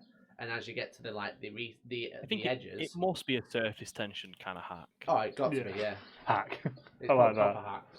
But you two painted one on the second, painted a model on the second game. Yeah, exactly. So it's basically like you paint it on, and the excess runs down, but it stains the model as it goes down because it's got a lot of pigment in there. So it basically what it looks like it's doing, it highlights. It looks like it's highlighting the edge, but basically it's like not putting a lot of paint there. And the recess looks like it's shaded, but it's putting a lot of pigment there. Which is clever. Which is really clever. So and it saves so much time. Like Elliot, you did your Space Marine dude. You did him in the red, didn't you? And like when you got to like his armpits and stuff, Elliot can tell you better, but it was like actually black. You know, it looked good. Yeah, it looks really dark. There is a picture on my Instagram. Yeah, descending the tranquil days. That's a question. And I put a video on of a model I painted. I painted the deck out, but I used loads of different colours just to kind of like try them out. But it was really interesting. I mean, the guy, let's call him Dave. I'm pretty sure it's called Dave. Dave like came on stage while I'm at the front of the seminar, like got a model, and like before he started, just slapped paint on it, and it was a head. It was a Space Marine head. And then at the end of the seminar, you could go and have a look. And I looked at this face, right. And it looked like it had been like just like proper like wet blended, right? But like the forehead was all super light, and then like the bulk of the face, like the cheeks and the under the eyes and like the back of the neck and stuff was all like super dark. And I was just like, wow, I can't paint skin for crap, and that looks Yeah, way we better both than had a bit whatever of I've a done. rave And he moment joked, about that. didn't he? He was like, "I've just painted a face in Yeah. 30 seconds." Yeah, and he was just like, "This is Stood the up. best head you've ever seen. It's better than heavy metal." And then he went, "Better than heavy metal could paint in 30 seconds, like I just did." But in all fairness to him, it was a joke. But when you had to look at it, it literally took 30 seconds. Yeah, it and it was better than like most actual skin head tones I've seen. So Yeah. If it's thick, does it affect the model details in the recesses? No, so it doesn't affect the model's recesses because it goes on like a wash. Yeah. So you look like wash goes in really thick, but when it dries, it goes really thin because of the amount of water in it. you don't thin Yeah, these it all paints either, do evaporates you? out, doesn't it? No. So it So looks it's like a like I remember varnish. I painted my model and I was like, because the guy said you put like an unhealthy amount of paint on. He said if it feels wrong, you're probably doing it right. Yeah. So I put loads on my brush, and then after I painted it, I was like, no, No. even I've managed to mess this up. Yeah. And after it dried, you could see all the detail. It was fantastic. Like all the excess paint had just disappeared. Yeah. It was truly, Yeah, it was exactly. truly So glorious. it's got. I'm sure because must have some gloss medium in there or something because gloss like helps with surface tension and self-leveling. Mr. Bridges said, "How does the highlight effect look in real life?" So the way they call it highlighting, but essentially it just leaves it lighter. I'd still go in with a highlight after that, but what it does, it shows you where the highlights are supposed to be. It kind of like helps with that. So if you want, if the thing is, you can use it. A lot of people like hating it online and going, "Oh, this is stupid. Oh, it's a crap paint. I can't believe we brought this out." And everyone's like, "Haha, F in the chat for commission painters." But it's like it's just another tool to your arsenal. Yeah, if you're a tournament player or something like me who just likes to paint things quick, if you've got to knock a new army up because it's a new meta and you like painting 60 boys or something like that, Yeah. it saves so much time. Yeah. You're not having to like put your base going and do this and that and that. Done. You know what I mean? Like, get it done. Easy. Yeah, exactly. So How it much does- time? it naturally highlights it it. fills a niche in the market. It's fantastic Yeah. what they've done. Yeah, But and I like- think the way the guy framed it is like it's not going to help anyone win a golden demon, No, but it's going to help people get armies onto on the table a lot quicker because they've been looking at sort of like the problem and the big meme on the community, and it has been for ages, is should I buy new models before painting the ones at home? And that pain is like really real, isn't it? That you'll end up with just an army of grey plastic because you can't bother painting it. There was that meme I think you said Yeah, to me I sent earlier. it. It was So- GW playing 4D chess. Yes, because GW has developed paint that gets you to paint your army really quick, and then when your army's painted, you can buy more models. Because I do that, I'm not buying nothing else until I've painted my models, and They've now when I've heard that painted all the them, time, so I'll be they like, find a way around it. they're like, got you nerds, you're gonna paint on your models and buy some more. All your models are painted. Buy another army, dickhead. Enjoy the varied hobby. Yeah. It sounds said as base. Is it likely to cause damage to brushes at long run? So I asked about this, and they said basically like it's just a varnish type style of paint. So it's not really like any special chemicals. It smells a bit. Some of them smell a bit funny, but that's to do with the pigments that they use to make the color. I don't think it smells funny. I just think it smells different to the paint that we're used to. Yeah. Like we didn't actually smell any that they said. Like I think it was. Can you remember the I person in did. the I audience? sniffed at the red. They said one of the white ones smells a bit funny, but that's the pigment. Can you remember the person in the audience who were complaining about the smell of the paint compared to one of the other different tops, the lids? Yeah. That is just like, we came here for the contrast plates. Please Shut go up. away. Yeah. So There's Neil asked, is it likely to cause damage to brushes long I've just run? answered You that just one. answered I mean, it that. was It's called the varnish, science of paint, but See, Stuart there was no here, in-depth, he's on our level. brush He's on the level of me and Elliot. As someone who hates painting, this is a godsend. He knows. He's on He our does. level. Yeah. It's fantastic. It's better than bread Especially, in the I hobby mean, world. like the guy was saying, it's not gonna. It doesn't work so well on like vehicles. No. Yeah. But Yeah, but we're stuff straight like up cloth, about it. dirt, flesh. So if you've got an army like the armies that are traditionally harder to Infantry paint mainly. And because they're then very messy, big they're gonna fleshy really models. help. Yeah. Yeah, but it's just another tool because, like, for me, I'm going to be using it to paint flesh, paint faces because I'm terrible at it. But, like, once you've done that initial coat, you don't have to leave it. You can go in with a wash and deepen any recesses. You can go in with a highlight and highlight those They're edges. not taking anything away from other painters, they're just It's adding just- another tool for them. There's it's all good for these beginners. people like raving online and getting mad. It's like, if you still want to paint more the traditional way, no one's Yeah. stopping you. They're not getting rid of those paints. Yeah, they've not discontinued the layer No. and base paints and stuff. It's It's just another one. there's now also contrast. They're just adding another string to our Yeah. bow. They've But literally that's just gone, hey, are you lazy like me? Yeah, then buy this paint. Yeah. Sort your art cop, no problem. Is that a bad thing? Yeah. Because everybody complains about the opponents not having painted models. He's got painted models now. Paint some models. Yeah. So what I was going to say, yeah. So if you look at the Instagram video at Hellstorm Wargaming, obviously there's a video with a plague marine. Are you plugging yourself off? And there's some spikes coming out of his shoulder, and I painted those yellow, and like the yellow looks really nice. And I did that in one coat, and that's the thing. It's like these colours that. Is that the one where you rotate it? Yeah. And there's me with a quiet in the background. Stop. Get help. Yeah. Because he was next to a white wall, humming to himself while rotating the model. I was like, stop. Get help. So basically, I painted that in one coat, and it had like a really nice deep recesses, and then really light. And you could go with the brown afterwards, but like the fact that I got a really smooth yellow coat was amazing. So shoot us out. How does it work for dry brushing, like things like fur scales and stuff? So basically, because it's got a very matte finish, you can then dry brush on top. You wouldn't dry brush this colour. That's not what it's designed for. It's like a wash. But like once you've painted over it, you could go with a dry brush. You can also wet blend them really easily because they stay wet for quite a while and they're quite thick. So you paint it on the model, and then you can go in with another colour and blend them together because it stays wet for ages, which is really nice. Can I finally paint Iandon without getting depressed? Yes, you can. You can paint Iandon without getting depressed. So you just paint it over like cream or white or like a gradient of the two or whatever. Paint it over any colour, and because it's a glaze, think about it less like a paint and more like a glaze, a thick glaze. They did say with a triple C glaze. It doesn't work great if you've got a black undercoat, didn't they? No. So because it's so thin, basically. So you want to go for a light undercoat like a grey, a cream. They're bringing two new ones out. One's like an eggshelly white, and the one's like more skull white, or whatever you want to call it. So yeah, if you think about it more like a glaze rather than a paint, that makes more sense to people, I think, because a glaze is like it stains the model and it like stains it a colour, whereas this washes at the same time, so it just gets thick in the recesses. So overall, really good at paint, really impressed. I will be using it. I probably won't use it on like my Blood Ravens or stuff, but if I paint another army like demons or something like that, for demons it's going to be insane. Like all that flesh, it's going to work perfectly. Rather than it's not really designed for like armor. Yeah, I think the more details, like the messier the actual plastic that you're painting onto, the more you will get from these paints. Yeah, exactly. Yeah. So you're going to start painting. I am. I'm going to start painting. Elliot painted a Death Guard Blood Angel. He's well happy with it. I just wanted to see what the red looked like, and I was not disappointed. The red looks glorious. I think quite a few of the actual people that were there from GW were all saying as well that the red looks amazing. They've really done some good work. And it's called Blood Angels Red, so... Hooray! That red would be really good for doing candy cat type armor. Relationship with red is over. It's a really, really nice colour. It's a really good red pigment, isn't it? It's like, it is literally like blood. Yeah. Yeah. We see what Tim Miller said in the chat.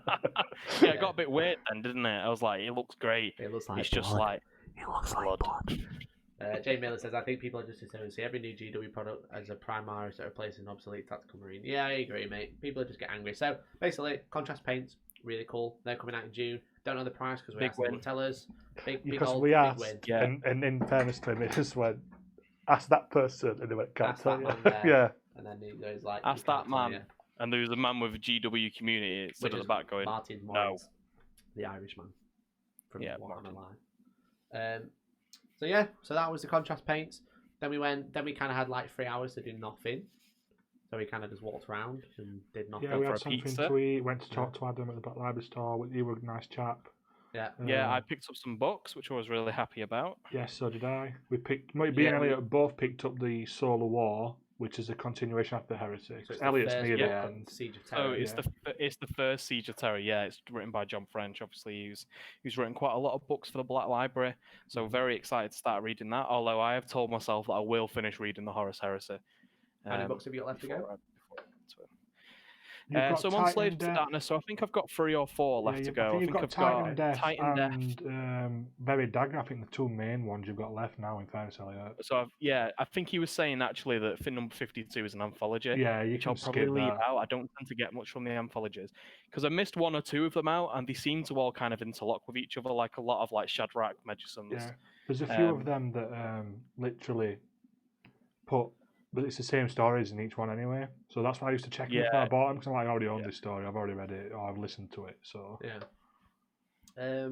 So we had like a couple hours to kind of wait around. There wasn't much to do. So we kind of like wandered around the studio upstairs, had a bit of a nosy. We saw Rob and Rich from Geeks Wargaming. Yeah. Spoiler alert, I'm filming a battle report with them next week. We filmed 2 battle reports, one for their channel, one for our channel. So there'll be some cool collaboration battle reports coming out with Geeks Wargaming. Quality. #hype. So we did that. We kind of had a look around some of the stuff. There was not a lot of people. Like the studio team wasn't really there at that point. No, They and were, like, the all ones busy. who are there were obviously very busy. Yeah. There's a lot of people talking to them, which is not. So we basically couldn't get our heads in. But then we got to saw the new stuff, the new Primaris Repulsor Executioner. Yeah. Yeah, so that room we were talking about before, which was just basically full of the studio staff, there was lots of empty cabinets at the start of the day, and then after the preview, those cabinets suddenly became very full. Yes. Of very spiky-looking knights. Yeah. And So a few hover cars. Yep. So there was the Primaris 2, Primaris Repulsor 2. There was the Skitarii Toaster, and there were some angry knights.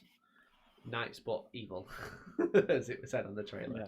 Yeah, Knights but goats legs. There was the Saving Private Ryan World War II D-Day Land Wind breach.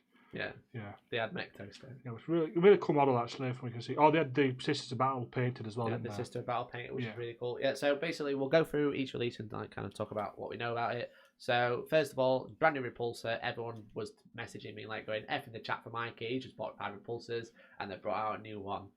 Well, thankfully, I went and asked the designer about the Repulsor and I was like, "Hi there," and he was like. And I was like, I've bought 5 Repulsors. Do I need to buy this one? And he was just like, well, it's got a cool turret on it. I was like, but is the turret transferable? And he was like, yeah.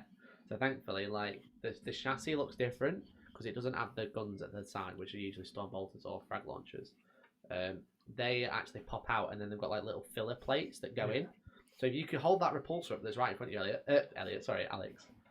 So if you hold that Repulsor up, oh yeah, it's there. So if you show the side of the tank, where there's supposed to be a storm bolter, thank you, darling, there's actually like a little filler plate that sits in there, and then the new turret sits on top where the original turret is. So I haven't glued any of that in, so I can replace it with the new cannons. Huzzah! But it has a new gun on the back, Alex, where there's currently no gun. It has a new gun on the back, and it looks like Iron Hail Stubbers. And I went to the designer, and I was like, firstly, I said, this new Repulsor, and I said, sorry, what's the new Repulsor called? And he was like, I don't know, which is hilarious. So he didn't know what the Repulsor was. Hooray! So I called it the Repulsor 2, and I said, what's the gun on the back? And he was like, I think it's an Iron Hail Stubber, but I don't know. I was like, okay, what's the gun on the front called? I don't know. And what's it do? I don't know. So I was just I think he was playing Kai, wasn't he? I think he did. Probably did know. And then obviously on well, he doesn't know what the gun's called. When we get around to day 2, we'll see what Mikey did about his lack of Repulsor knowledge. I mean, shut up. So like the designer of the model either doesn't know or doesn't want to tell me what the guns are called, which I thought was bizarre. So anyway, so I had a look at that. That was cool. We saw the new Admech transport / gunboat. This like Martian hover car, which goes against all designs of the current Admech range, but whatever, it's fine. No, it doesn't. It should It's be a got fins walker. on the back, which are still Should be a reminiscent of walker. like Fallout era. Listen, at least they've got one stuff. now. And that's what the Castellan robots look like. Yeah, I thought Like listening to the design scene talk, he said a lot of it is like very sort of like 1940s, 1950s, like weird sci-fi military technology. Yeah. And I thought that's it'd be what like that a is, walker, basically, isn't it? like It's like the a hover Jupiter, car like- with fins on the back to Yeah, steer it's it. pretty cool to be fair. So you Yeah, got but like the two Imperial bit- Guard have got a Sentinel. That mean all the other frigging stuff's got. Yeah, but like the only vehicle that they've got is a walker and then a hover car. You've got to remember that Yeah, most well, of you're gonna what have like the variation in the actual range because the Space Admech Marines use have got Rhinos. is they've just got Repulsors. is just and what's it Razorbacks. called? Well, I can't think what it's called. it just sounds like you're making excuses, Elliot. No, but if they're all STCs that are collected, like we lost this technology and we found it all, so they're just going to find bits and bobs that have been designed and be like, yep, that suits our purposes. We'll use this, and they must have found a nice little hover car and just been like, yep, we're going to use the hover car. And then make loads. Imagine how This is practical our that thing is though in the STC, we'll 4K use it. universe because you can hover across water and across all the shitty, dusty landscapes of Mars and stuff in it. True. But so there's two versions out. There's D-Day landing version and then boxcar. Yeah, which looks like the LAAV, the American Marine one from like the 80s. So they look pretty cool. Really, really nice models. Quite big actually. It looked like it could actually hold 10 Skitarii. I don't know if it does hold 10 Skitarii, but it actually looks like it can. I won't be able to physically hold them because it's got the 2 guys inside of the guns as well. Yeah. They take room up, don't they? Yeah. And then they had the Sister of Battle, which is the one that they did the 3D model of. Yeah. So advanced. That was in plastic and painted, which was really nice. So advanced are the Priests of Mars. They still use 50 cals on the side of the vehicle as well. So they've got autocannons inside. So there's a Sister of Battle, and obviously there was the Chaos Knights, the new Codex. Yeah. And the new model, which is a 1 kit that builds 2. With new guns? With new guns. So Chaos Knights and Renegade Knights are going to be in 1 codex, because you asked about it. So that's pretty cool. The models look really cool. I really like the legs on them. Yeah. And the legs... You were on about buying one just so you could pose one of your knights differently, weren't you? Yeah. So like the new... It's quite funny because the new legs, like the new armor plates at the bottom and on the shin and the thigh, were like all chaosy, but the one on the 3rd joint wasn't. It was plain. So it was like, you've designed this in such a way that I need it. Because I could just replace the feet, replace the 2 leg panels that you have, and then leave the new leg panel that you need, and that's not chaosy. Which is just so annoying, but there you go. So they look really cool. As they've kind of said that like Renegade Knights are in the codex along with all the normal knights. Yeah, it's just like Free Blades being Imperial Knights and then Mechanicum Knights in the same book, in it. So. Yeah. So it's an expansion on Renegade. Yeah, because it's got the original Knight Houses that fell in the Heresy. It's got the ones that have been made in the Warp. Yeah. So they're just completely born as Chaos Knights, and it's got the guys who fell to Chaos Sins because a little. Yeah, and the naughty boys who aren't anyone. Just the cheeky boys. Yeah, a Renegade Knight will probably be a Free Blade type thing. How well did you do with the repulsors list? Well, that's going to be this weekend for the event that I'm taking them to because they haven't quite finished yet. So they were pretty cool, weren't they, Elliot? What was? Sorry, I'm stroking the cat. All the new stuff. Elliot.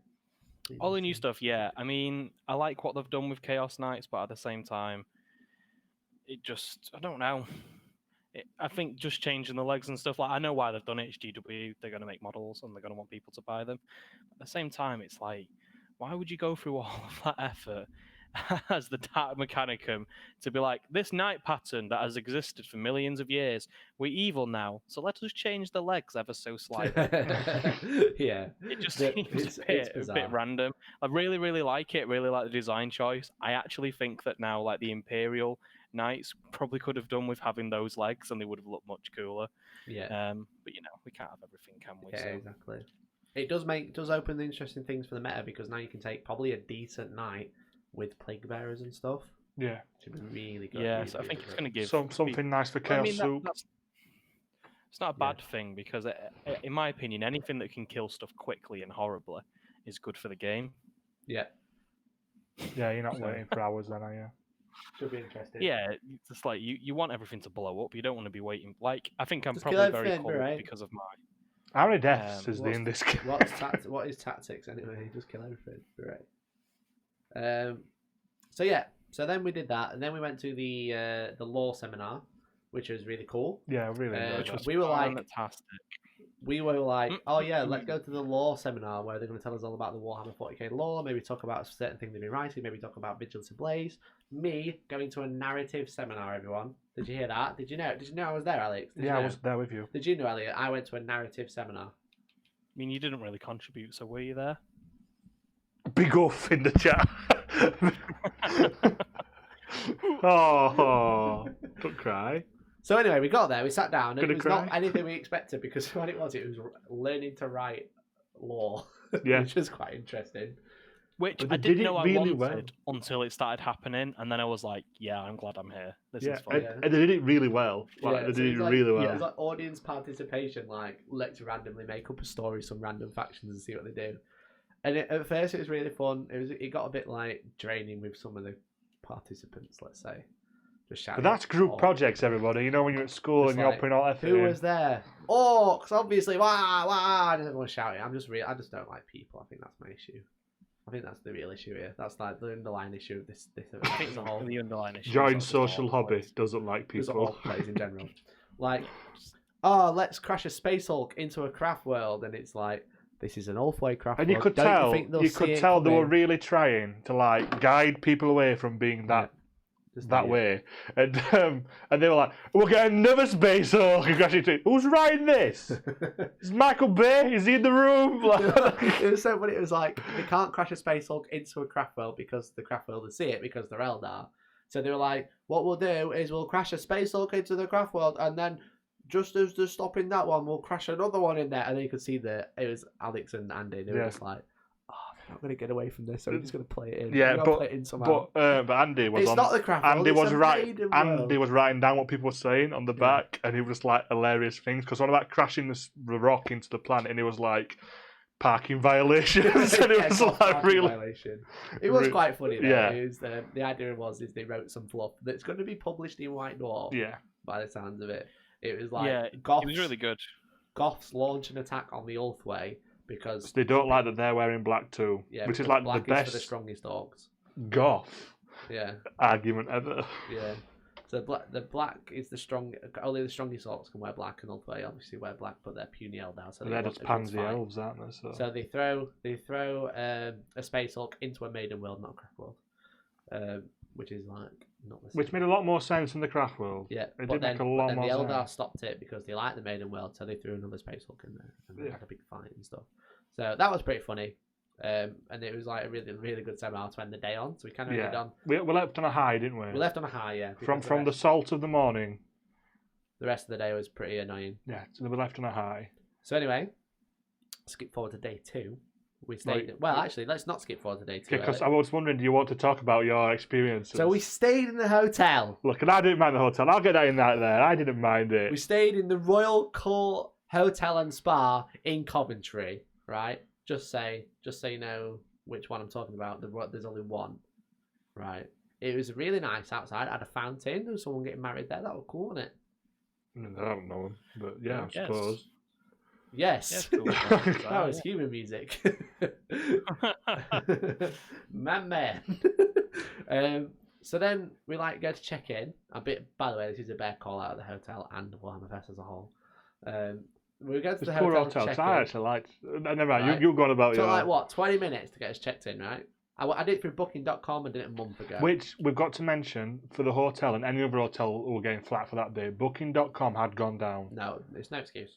No, it is. If they can't access the frigging systems, Mikey, it is an excuse, isn't it? Right. So. Blame Booking.com. So who do I hate? Do I hate the hotel or Booking.com? Well, you can hold the hotel for what they did to you, but at the same time, it's not their fault that they didn't have accurate information because of Booking.com. I think the thing that turned my opinion so swiftly on the hotel. We've got to get there first. We've got to get there, Elliot. We've got to get there first. It's a journey. Let's not jump to the end. It's a really big jump. We're not Hulk. So there's 3 of us, obviously. So there's 3 of us. We booked 2 rooms. We booked a single room and a twin room. And if anyone's been to a hotel before or understands hotel or Googles it like I did, a twin room is a room where you have 2 beds. Yeah. And a double room is where you have 1 big bed for a man or a woman or a man and a man or a person and a person to share. That were a long way of going around that, but never mind. These 2 lovely chaps are lovely people, and they were too polite to say it, but I am a terrible snorer. So they were like, we'll go in one room, and you'll go in the single room, and I was like, sound. I thought I got the bad deal, because I had to go upstairs. Yeah. And I was like, whatever, I'm taking one for the team. So I went in my room, I was quite happy, I'm taking my shoes off, stretching my feet a bit. What was the room like, Alex? So my room was fine, I walked in, it was quite spacious, there were a nice little bed which were comfortable. The sheets were very thin, but they were comfortable. I'm not going to, complain to it. Bear in mind, to be fair, these rooms are like £50 a night each or something like that. And it was warm, so the thin sheets didn't really that much. My TV was tiny, but I wasn't going to really watch that because we decided to go for a meal and a drink anyway. Yeah. And I obviously was leaving early in the morning, so who cares about TV? It was alright. I had a nice view. My plugs worked to charge my phone. This is more than he gave for the food review. Bloody hell. And then obviously the only thing is the bathroom, right? Lovely. I did like a little hot tub thing. Obviously, it wasn't a hot tub; it was shaped like one. Yeah. You could I'm a big kid, and I could lay down it no problem. Nice. And there was a shower, which I love. Right. So Alex is going to do hotel reviews, and we're going to stick to food review. Yeah. So that was fine, right? So I'm just like, I got a shower, I took my shoes. I'm just stretching my legs. I'm just waiting for these 2 to message me saying, "Come down to our room." Yeah. Because they said we'll let you know when we're ready, and I'll come down and meet you. So I'm like, I'll just take my shoes off for a bit because I've been on his feet most of the day. Yeah. I was like, yeah. So I thought I'll just stretch my feet. I'll just turn out. I were on Facebook and stuff, looking the Warhammer. So story time. But then I'm cutting Alex off this is when it starts to get. So me and Elliot go into our room and we walk in and we are greeted by none other than a double bed, and only 1 double bed, not 2. So obviously they messaged me this, and I put Hellstorm Lovemaking. So I was like, oh, I can't believe I've booked a double room. What an idiot. I was like, oh, Elliot, I'm really sorry. Yeah. Elliot messaged me, have you got two single beds? And I was like, I've just got a double bed, mate. Is this your room? We were like, no. We're not even there yet, Elliot. Slow down. We've only got one bed at this point. Yeah. Right, so we're like, oh, look, I've booked a double room. I'm such an idiot. So I looked at my booking. I was like, I'm sure I didn't. I wouldn't have done been that stupid. I'm sure I didn't. And it turns out I booked a twin room, which is 2 beds, as we discussed. So me and Elliot are like, what do we do? So we went back to the reception. And I sat sheepishly nearby because I don't like confrontation. So me and Elliot were like, look, we booked a twin room, not a double room. We booked a twin room. I can show you the booking just to confirm. And there's only one bed. And like, so what are we gonna do? Have you got another room because it's the wrong one? And they're like, oh, okay. What we'll do, we'll get another bed put in there. And I was like, okay, cool. Argument over, right? They're gonna put another bed in there. So we go back to our room and hang out. We have a chat. And I'm going around the room as you do in the hotel. You play with stuff, don't you? I mean, I don't. You don't. I do. Right. That's I had a look at my books, and I think we had a little look at where we were going to go for food, etc. General so generally just hanging out. So I was playing with the phone, and the phone was sticky and gross. So I wasn't going to use the phone. There was no Bible. No Bible in a hotel, right? That's how you know it's big no. Hotel. Big no. The shower was grim. It was like had like green shit on it, and like the shower curtain was gross. So then the man comes and he's like, I've come to split the beds. And I was like, okay. It's a double bed, but okay. So he came to split the beds. He hadn't been informed that. He hadn't been informed that, no. And he wasn't very well. No, bless him. So then he was like, I can't split the beds on his walkie-talkie, not his radio mic, his walkie-talkie. That's an inside joke, sorry everyone. And then he was like, we're going to have to put another bed in there. And I was like, well, I thought they were going to do that anyway. Okay. So he's like, I'll be back in a bit. So we wait 10 minutes, and then he comes down and he's got this fold-up bed. And I'm like, oh God, he's got a fold-up bed. This is going to go badly, boys. So he spends like 20 minutes setting up this fold-up bed. He's got a right dab on. He's sweating everywhere, setting up these bed sheets, which is pretty grim. It wasn't really his fault. It wasn't his fault. He's a lovely bloke. And then like, there's just this camp bed, and it's like 30 centimetres off the floor. Right, Mikey, everybody makes a joke about Mikey being the hobbit and the dwarf of the group, don't they? Yeah. Mikey's feet hang off the edge. I'm 6 foot, right? You're not 6 foot. I am 6 foot. Okay. Whatever you say. Hanging off the edge. All right, then you're 6 foot. And I was like, I can't sleep on this bed. I'm 6 foot tall. I'm gonna have to sleep on the double bed. So Elliot's gonna have to sleep on this bed. But obviously he's taller than me. So we're just like, why have they brought a camp bed? Like, what are they doing? So we went and complained again. And I say we, I mean Elliot complained, and I backed him up. I was like, his muscle. You stood behind him going, yeah. So we just went, we're not. That's what he said. We're not being unreasonable, but we've got booked a twin room, and it's only got one bed in it, and then you brought down a camp bed, and I'm too big for it, and I'm quite short. I think I did the kind of speak to the manager thing. I was just like, we've travelled a long way, we've paid X amount of money, and this is just really not what I expect, and I'm really disappointed. Yeah. They were like the golden words. And they were like, right, we'll see what we can do. So we spent like 20 minutes messing around, and they were like, oh, we've got another room for you. So we checked it out. We've got a family room, which is a double bed and 2 single beds. Right? So then they were actually, at first, he told us that there were no rooms available. He was like, that was it, we're fully booked. So we were like, we were fuming. Proper fuming. We'd had a crap day, mate. Missed the seminar, right? And then we were being told that we had to share a bed when we booked a double room. Paid £10 for a pizza that was like 6 inches. Yeah. So then like another 10 minutes goes by, and he goes, oh, we've got a family room. So this woman takes us to the family room. And then the man, maybe the manager, comes over and he goes, oh, well, this room's normally £200 a night, but you can have it. So maybe you could share. And we were like, I was a bit like, what? Yeah, he was essentially asking for the second room back. He was like, why don't all 3 of you go in this room and then we won't make a loss? And it was like, listen, mate, we don't care about whether you're going to make a loss or not. I felt really bad because that's the way I was a person. Like, look, right? I don't care what you do. I booked 2 rooms, and I was like, yeah, we should share. And then I thought about it, and I was like, no, we shouldn't share. I booked 2 rooms. I'm having 2 rooms, so we had 2 rooms. Yeah, because Mikey came over me to actually be like consultatory. Like I've worked in hotels before, and I've worked on bars and stuff, and you do. I mean, at the end of the day, you are still a business, and you're there to make money. But if a customer is really unhappy with your service, the thing you don't want to be saying to them is like, "Oh, we'll make a loss if we give you this room." It's like they do not want to hear that at I don't all. give a crap. Nobody, when they're complaining, wants to be told, "Oh, yeah, we could write this, but we're not going to make much money if we write it." Yeah. So, anyway, we went out, had a great time. Go to breakfast next day. It was all right. Like a coon. It was just so many old people there. Which I'm not knocking. Like they must have it's enjoyed it awful. there. I mean, it compared to some other places we could have gone to, it was fairly cheap. £7 for the breakfast. But Yeah, which weren't bad because you could get as much as you want. wanted. Yeah, it was like 15 quid if you didn't buy it in advance. I mean, which I had would have hash been a brown, rip-off. 15 quid. That sausage, was just like microwave bacon. Yeah, and the plates, We some of all the plates know were what dirty, and the bacon cutlery is was dirty. So I changed my plate over a few times. So it was a terrible breakfast. It was a terrible organisation. So Royal Court Hotel and Spa, we're not coming again. Done. Bad call out. Hashtag. Tell them on Twitter. Tell them they're terrible. Big F in the chat from Mr. Bridges. Yeah, we'll only come back if you want a positive review and you give the room for free. Well. Hashtag influencers. So that happened. So we went out, had a great time. Came back, slept, fine. The shower was nice. The whole 5 hours we slept. Yeah, the shower was okay. The location was pretty good. The shower was okay. The shower was so slippy, man. Was that just because you didn't put the non-slip mat down? No, the actual inside the bath, inside the tub was slippy. That's why you put the non-slip mat. Mate, I ain't got time for that, right? You put the non-slip mat in the bath. I wear glasses, right? I take them off. I can't see any signs saying it's slippy. I just go in the shower and nearly die. I nearly ruined Hotel it. review wall. That's a review tier list. Yeah, so the thing is like I go to a lot of hotels because I travel to a lot of tournaments, and you guys come with me. Like you've not been to many tournaments. Is that the first time we've gone away, like for a Warhammer thing?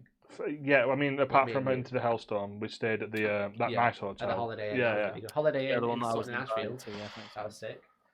So obviously going to Amsterdam, but like, I go to a lot of the hotels throughout the year. I've probably been to like 15 to 20 hotels over the past year, and I'm just like, that is the worst one. All the other ones have been really good. Like pretty, like even the good, Murder really Hotel where we stayed for Heat 3, which we affectionately called the Murder Hotel. Is it Highlands Hotel in Nottingham? That is a really good hotel. If you were ranked worse than the Murder Hotel, you've got two. Why is it got up there? Because it's called Murder Hotel because it's like 4 buildings, and you drive up to it, it's just all pitch black.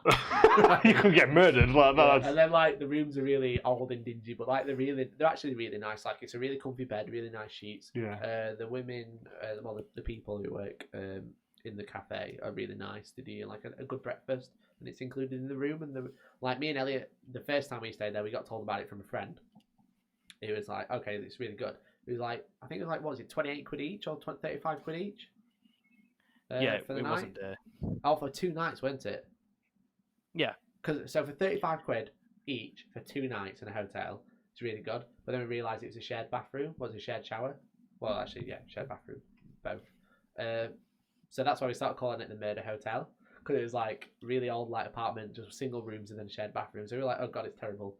But then the breakfast was really good, and then like the people were really friendly, so that was really nice. And then I stayed again for finals with the 2 Dans, Dan 1 and Dan 2, and he's calling it "It's No Murder Hotel." But like we shared a room all together, one big room. But the reason me and Elliot didn't share is because they didn't have any rooms spare. They only had single rooms. But you do have ensuite and no ensuite, which I realised afterwards. But like we shared a big room, and it was really nice. It was like basically like a big living room with a big massive chandelier and its own bathroom, which is really cool. And that was only like, I think it was like £100 for 2 nights, which is really good with breakfast. So that's a really good hotel. So we're going to do a hotel tier list and a snack review tier list. There we go. Is this a 40k podcast or TripAdvisor? Well, it's all included, Ankara. It's all included. Unlike our hotel. Unlike the hotel, which I made us pay extra for breakfast, which was terrible, and couldn't get the rooms right. So there you go. So this is just, I feel like this podcast is just, rather than being on a particular subject, it's just our experiences whilst playing Warhammer podcast. Yeah. That's what it is. Well, it's the Warhammer Fest review, so you're gonna get. I mean, we stayed in Coventry. You're gonna get a hotel review. Yeah, exactly. You got a breakfast review. It was terrible. You got a plate review. They were dirty. Dirty plates. Filthy. Yeah. Absolutely filthy, lads. Anyway, day 2, Sunday, Warhammer Fest returns. electric boogaloo, right? So we got there at 9 again, and today the queue was a lot shorter. But not mega short, it was just shorter. I think we were just earlier. I'll be honest, I think we got there earlier on the second day, didn't we? Maybe. I think it was like 10-15 minutes earlier, maybe. Yeah. But to be fair, I mean, you turned around 20 minutes later and the queue was huge. So I think had we got there at the time we got the day before, maybe the queue would have been even longer. Yeah. So we had the game plan in mind this time. We were like, straight for the wristbands. We go in, we sprint for the wristbands, go to the seminar we want to go to. So we wait in the queue. They don't let us in until just after 10 today, not before 10. We're queuing again. And then they didn't open the door to the main hall. Wait for it. They let us through the main doors, but they wouldn't open the atrium. Just open the door. So we had to wait 10 minutes to get into the atrium and follow a queue line to get into the atrium. Like a frigging snake queue line as well. Like, I'd have to go left and right, then just right. And then if anyone follows me on Twitter at Hellstorm_Mikey, you'll know what happens next, because what happens is everyone gets into the atrium and sprints for the wristbands, and I'm like, what? Why is everyone sprinting? So inherently, I start sprinting for the wristbands also. I'm like, what? Why is everyone running? So we get to the wristband thing. Sprint's a generous word. I sprint, you didn't. I joined you at the back of the queue when you got there. I walked at a fast pace, brisk pace. Guess what happened when I got to the customer service bar to get the wristbands? We had to queue again for like, what, 20 minutes? No. So, yeah, like at least 5-10 minutes. In our third queue. To join another queue. Bear in mind, when we were entering the building, the queue wasn't that big, and we were there early, and it were like, if we still can't get a wristband, and we've been here early, I'm considering using my very heavy black library book to start smashing around people's heads. So I was on Twitter, I was taking videos of the queue, and I was just like, because someone teach me how to Warhammer Fest, because I'm never going to be able to go to the seminar I want to go to. Yeah.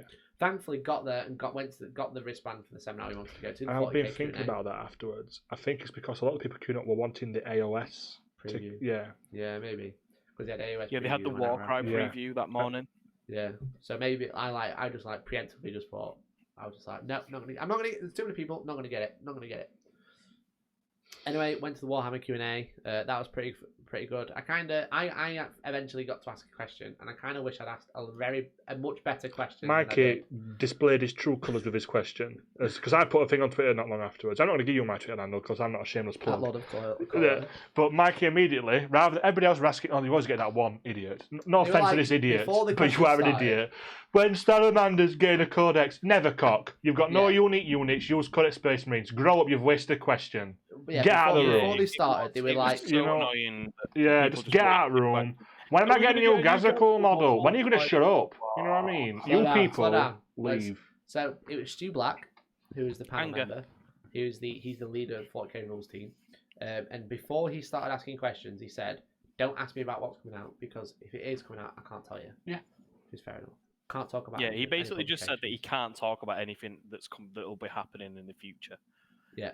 So one guy asked when's the Codex Salamanders coming. One guy asked when's Gazcon going to get a new model. So they were just wasted questions. Yeah. One guy asked about rule sets and keeping them up to date, and they were talking about like digital rule sets. Would they make a subscription service where you just pay like a continuous fee and all the rules get updated, which I thought was really interesting, but at the same time, like, would that not just take the fun out of it? I like buying a codex when I'm invested in an army. Yeah, but it makes more sense for rules if they're going to get updated all the time. Then you should have. Like, I don't like the idea. I don't like the idea. Just like have the rules and the most updated rules. Like, yeah, that makes sense. But for collectors, nah. No, I don't like the idea either. That they've brung out rules that. I mean, fair play. A lot of the time, it's people like asking stupid things like, if I've been tabled and I concede, do I lose? Yeah.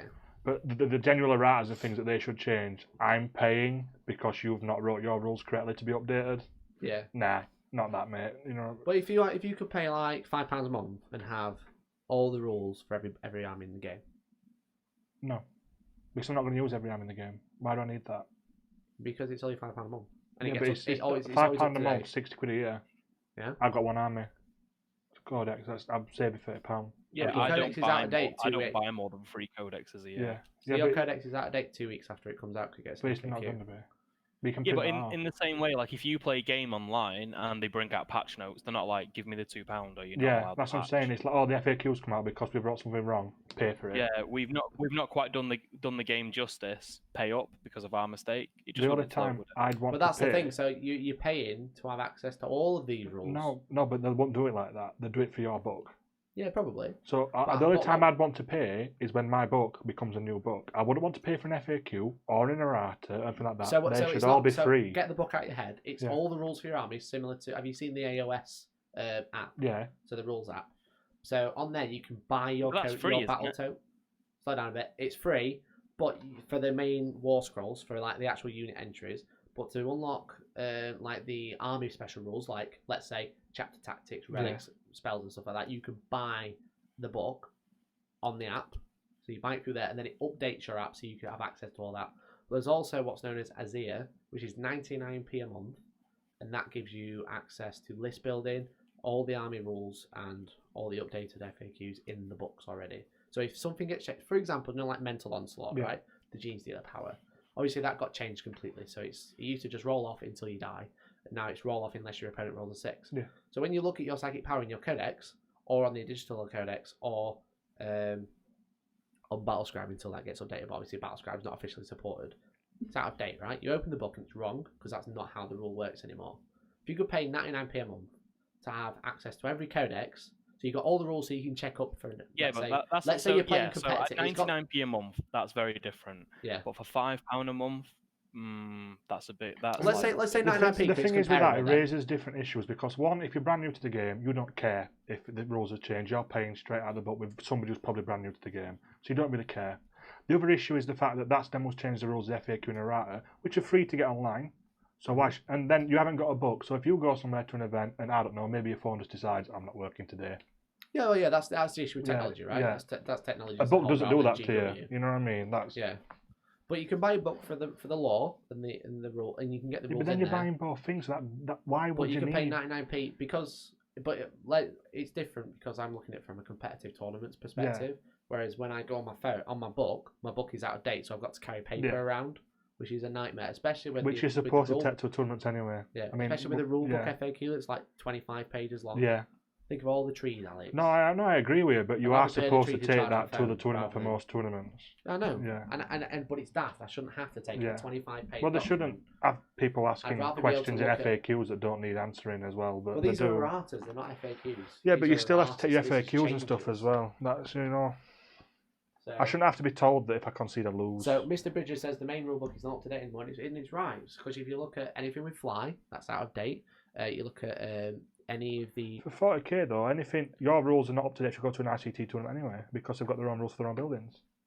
Well, that's different. This is about that's what I'm saying. I've got all my rules available, but I haven't because that's a different rule set. Well, this is a GW event. Opt-in service where you're like, you don't have to. You can buy a codex. You pay £25 for a codex. You get all your rules and stuff in there. But like, if you're playing games a lot, like let's say as much as we do for battle reports and stuff, having to check an FAQ, having it on your phone, but you're already know the day that rule changes. You're on the you don't. Well, that's me. Yeah, exactly. But that's saying if you're saying you're a competitive player, you know that. So why do you need that on your phone? You know that rules change. When it comes to you, I could. You'll be like, I'm not a six, pal. You'll know. To take the FAQ. What if I don't have to print out a 25-page document and look for that particular change, where I can have an app and I look at the rule and it tells me that that's what it is because that's it. That's up to date. But you're just paying for something you don't have to pay for.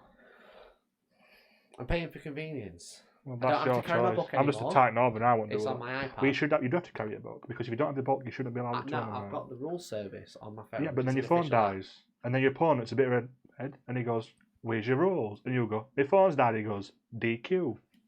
Well, yeah, maybe that's the thing. So, because some people would do that. So Connor Main says, I'm trying to get into Warhammer, but I'm a mega competitive guy. It's annoying I can't see all the rules. No, I agree with that completely. I do agree with that. It's obviously, it doesn't matter, like, it's different for everyone, right? Yeah. If I'm playing once a week with my friends, I don't need any FAQ. I can just play 40k as it was written originally. But when you're playing around events around all over the world, don't want to have to carry my book, don't want to have to carry my rule book. Especially when the rule book is mostly out of date. Yeah, no, I agree. Edition, you know what I mean? I do agree, but like I said, if technology lets you down. And then check a rule 3 different places to make sure that rule's right. What I think I'd prefer is if you could just buy like they used to do the enhanced versions of the codexes. I don't know whether that's still a thing, where you pay like a little bit more, you get a digital copy. I would prefer to just pay like £35 for a codex and just have it always be up to date, and that just be it. Yeah, well, that's a bit. That's two different ways to look at it, isn't it? So you either say I pay, but then they're not going to ever see a lot of their revenue. I bet comes from. Yeah. Well, yeah, they've got a books department. That's the issue. If you're paying for a subscription service and nothing changes in your codex for like I don't know 3, 4, 5 months, you're just paying for nothing, aren't you? Yeah, you are. Yeah. So you can look at it two different ways. I either pay by digital edition, which get updated sometimes, not all the time, or I look at it like a subscription service, which is really cheap. You know, it could be like £10 a year, it could be £5 a year, it could be £1 a year, whatever, and it keeps all your rules up to date, which is reliable and official. You know what I mean? Do you expect to update codexes and new rulebooks? I do, yeah. I think the rulebook will get updated very soon. Yeah. Because it needs to. Because none of it's relevant. Like you said, there's 25 pages of stuff that needs to be put into a new rulebook, essentially.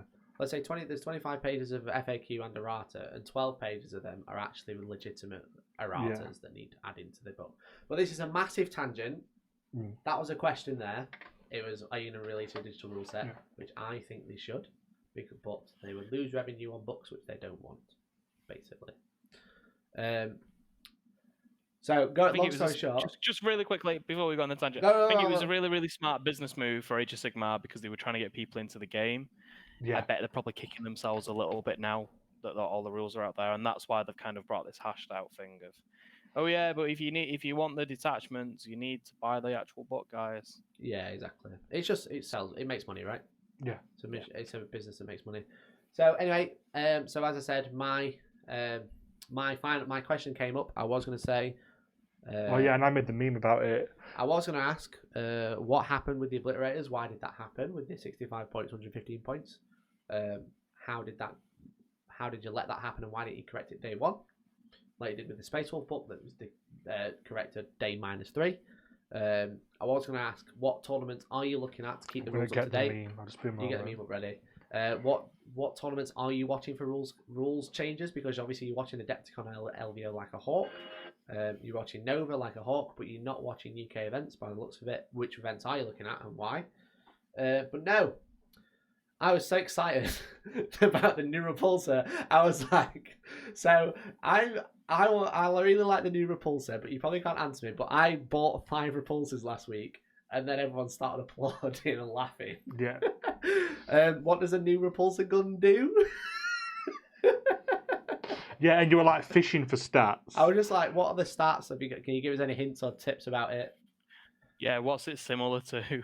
Yeah, and he was just like, it's like a neutron laser, but it's its big brother, so it has minimum damage. So for some reason, my tweets disappeared. Yeah, but Alex had put like GW. So I essentially put Mikey just GW. What is Repulsor Gun's new stats?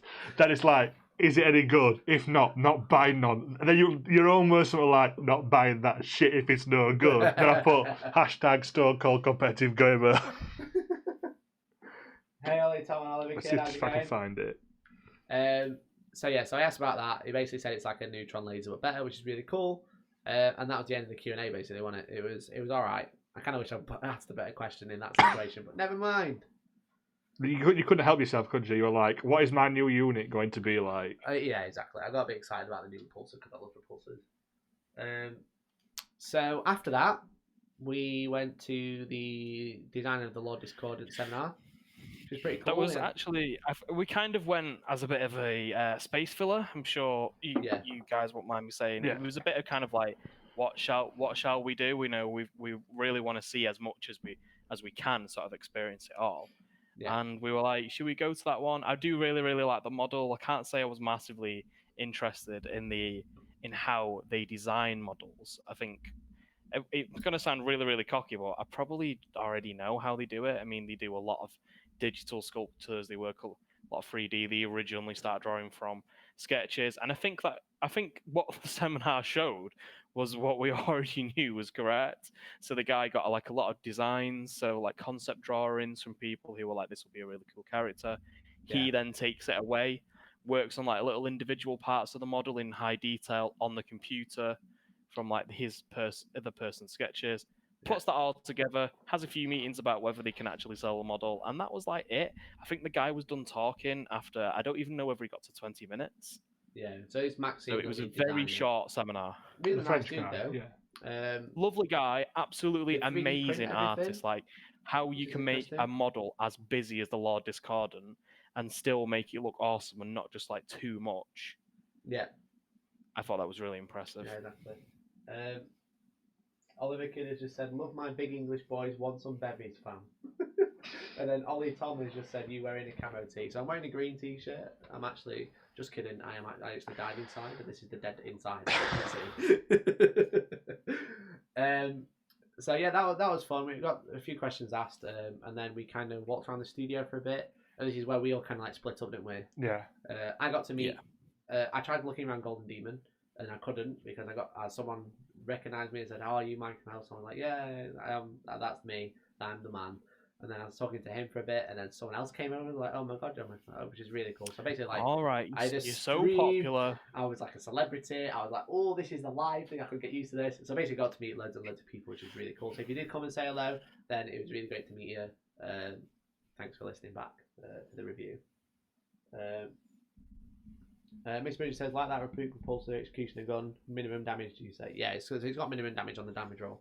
That's what we know, that's been confirmed. That's all we know, though. Yeah, so it'd be like, I think the neutron laser is something like, it's 2D free, unless D6. it's less than 3, in which case it's always free. Yeah, so 1 and 2 count as 3, and then it's D6 damage, which is cool. Yeah. It's D3 shots. Right, okay. So I eventually managed to go around and look at the Golden Demon. They were really cool. You know, they were painting models. They were really nice. I don't know what else I would say. You saw the winner and stuff like that. So what else happened? Was that it? Oh, Elliot was talking to the background writer. What was his name? I believe his name was Colin. Colin?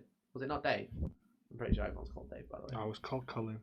It's called Colin. No, you just want to call everyone Colin. Yeah, the guy. So at first we talked to, I believe he's the 40K like project manager, Alex. Alex who Tuxford, done Was it the law seminar? Yeah. And he was fantastic, and I think he probably took about 35 minutes. I just chatted to him for ages, as we all know, big law nerd. Yeah. So I kind of hunted him down, and I had a little chat. And it was really funny. He said, "Oh, somebody asked yesterday, what's like a really hard faction to write for?" And I was like, "That was me. That was my question." to his face, and he was like, "Oh, sorry, man. It's quite hard to see people up there." So it was really nice. I had like a little fangirl moment. Asked him about how he got into writing. So that was really good, and it showed how, like, not just like passionate, but not how fake passionate they are. Do you know when you see a lot of people at like expos and stuff, are they like, I love talking to the fan base, and you can tell that they're not actually very bothered. Where he came across as so genuine and so nice. I felt that with all of the people in the studio. It was actually just a pleasure to talk to him. Yeah, it was really lovely. I didn't feel like it was bothering him. No, it was just lovely to listen to you two talking, because I was stood reading it, and it was just nice. It was like genuinely wholesome. I've got to say, everyone when you were talking to him did feel felt like you're having a conversation with someone. You could have an actual conversation rather than just like just being there because we've got to be there. So Cosby says not just doing it for the money. It's about the hobby and his side of the law. That's good. Yeah, exactly. That's exactly what I kept thinking. Like, he's going to be sick of it. He's going to like try and, do you know that awkward thing when you're talking to people and they're like trying to wrap the conversation up? Yeah. But at no point did I feel like I was pestering him. And in actuality, he kept the conversation going almost single-handedly at points. Because I was like, surely he's not going to want to talk to me any longer.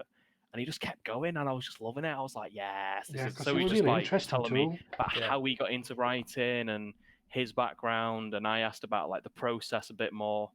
And he just sort of spent like 35 minutes just talking to us, and it was really, really good. Sorry, I'll stop fangirling now, but I just thought that was so lovely that it really kind of fixed Warhammer Fest for me, because after the first day when we hadn't been told about the wristbands, I felt very sort of like, because as a kid, it's one of those, like, I always wanted to go to Warhammer Fest, and I think it was used to be held at Warhammer, all like the open days or whatever it was. Yeah. And I always wanted to go, so for me, it was like a little bit of childhood this weekend, going away and going to see Warhammer Fest. So after the first day when we didn't get the wristbands, I was like, this is like screw this. My little kid's dreams. Yeah. But that really fixed it for me. How lovely the team were and how willing they were just to talk to us. Yeah, I managed to go around and speak to a couple of people. Like I spoke to Maxime again about his Lord Discordant, which is pretty because he had the 3 up. So obviously they 3D print all the models at 3 times the size. To have a look, I was like enjoying that. I was talking about 3D printing. Got to speak to John Bracken for a little bit. Spoke to Ray Dransfield, which is the terrain designer, and speak to her about the new Forbidden Power Egyptian terrain for 8 Sigma, which is pretty cool. And then I said you were talking to Colin, rules writer, and then a weird thing happened. It was really interesting to see how the rules team have such a different background. I think he was saying that he used to be an accountant and he hadn't really done much writing, but always loved the fluff and used to do a bit of writing in his time and just applied, and they just took him on, and he was like, I have to like tell myself that I'm not an imposter and that I do deserve to be here. So that was really good, and I think he was actually a fan of the channel, which was very weird to see the people on like the other side. Yeah, that was bizarre because I came over because you were talking to him, and he was just like, "Oh, I thought I recognised you." Yeah, so he didn't really say anything to me, but then when me and Mikey were together, he was like, "Oh, it makes sense now." He kept saying, "I feel like I recognise you," but couldn't quite place it. Yeah, bizarre. So that was a bit surreal. It was a bit like, oh, someone who wears the black. Yeah, knows who we are. There we go. Very weird. So Miss Bridges says, so when can we expect any of all this new stuff? What kind of time is there usually between preview and release? Probably in the next couple of months, probably June, July, maybe, that you'll see the new stuff. I reckon the Chaos Knights is probably imminent. Go on, what were you going to say? The Chaos Knights is probably imminent. They kind of went more into a 40k apocalypse, which we haven't really touched on because we don't really know much about it. Yeah, so I imagine over the next 2 months he'll probably release all that stuff towards the end of May, early June maybe, along with the new paints which are coming out early June. So that was about it. We said hello to people, we said bye to people, and then we went, I think. Yeah. So overall, what do you think, Alex? Warhammer Fest? I enjoyed the seminars a lot. Yeah. I did enjoy the seminars a lot. The actual, if you're not going to attend seminars, you might as well go to Warhammer World. Yeah, definitely not worth it. If you're not that invested that you can sit through the seminars. Yeah. The problem is I'm going to say I really enjoyed the seminars, but I didn't think there was enough seminars that I want to do on one day. I enjoyed the Sunday a lot more than the Saturday, as you can probably imagine. But yeah, they didn't release the seminars until like Saturday, the week before. So you couldn't like book a ticket depending what seminars you wanted to attend. And also, the only way you could confirm entry to the seminars was paying them double the price and getting a golden ticket. Or just knowing someone, basically. So, yeah, I thought Sunday was a lot better. If I went again, I'd only go on the Sunday just to look at Golden I did think Sunday were a lot better, but my favourite podcasts were on Saturday. Seminars. Yeah, the best seminar, I think, was the painting one, which is wicked. Yeah, painting and the law one were my favourites. We were both on the Saturday, so... Yeah, but Sunday, because with Sunday, if you want to go to see the Golden Demon entries, you can confirm that that's going to be on that day, so you know you're going to get what you pay for. Whereas if you're going to buy a ticket preemptively, you don't know what seminars are when, and you don't know if you're going to get in there or not. So, overall, pretty good. Bit annoying. Could have been organised better. It would have been nice if everyone knew what was going on rather than like the handful of people that actually mattered. So, Elliot, have you got anything to say about the Warhammer Fest over the weekend? Well, I'm going to give it a review. Yeah. I think I would give it... I'd probably give it a 6.5 out of 10. 6.5. I don't think it's quite enough to get to 7. Like, I think the organisation completely let it down, and the fact I didn't think they utilised the arena space as much as possible. Yeah. I think realistically, we were talking about this, but they could have done it at Warhammer World. Yeah, you know, and they could have had it as almost just like like an open day or something. I don't think it needs to be this big Warhammer Fest. Come here, pay £35, because as we said, like if you were just at your local GW and you were just on the phone and you saw when the models come out as they did the previews, you'd probably actually be you'd probably be more up to date than we were. If you don't actually get into the preview, you don't know. You may as well not be there. Yeah, which is a bit of a shame, really. I know that's a really cynical point to take, but there isn't that much that makes it unique. Yeah, there's the just fact not that you enough get to talk to everyone, which is cool. The only thing that breaks it apart from like a big GW is the fact that you can have like 10 minutes playing one of the video games. Yeah. But are you that bothered? Like if surely you just watch like YouTube playthroughs or something. Yeah, it was a real if you shame. were really interested in the game. If you end up getting to talk to the studio team or anyone there, that was really good. Like that I said made at the it worth beginning, it. they were all great. Yeah, they were amazing. Yeah, that was All the fantastic. staff But there, ideally, was great. Yeah, and like you can't talk to them all day. They have to talk to other people. Yes. And also, I think like, we dropped Lucky at the time as we went. lovely as it was, you essentially then just paid £35 to have a conversation. Yeah. Because as I said, I mean, we saw the articles that came out on Warhammer Community before we'd actually seen the models themselves. Yeah. I mean, obviously there was the contrast stuff, but local GW will let you play with contrast paint when they're out anyway. Yeah. It was nice to get pre look at them. But the thing that made the event for me was seeing loads of people I knew, seeing loads of friends. So I guess.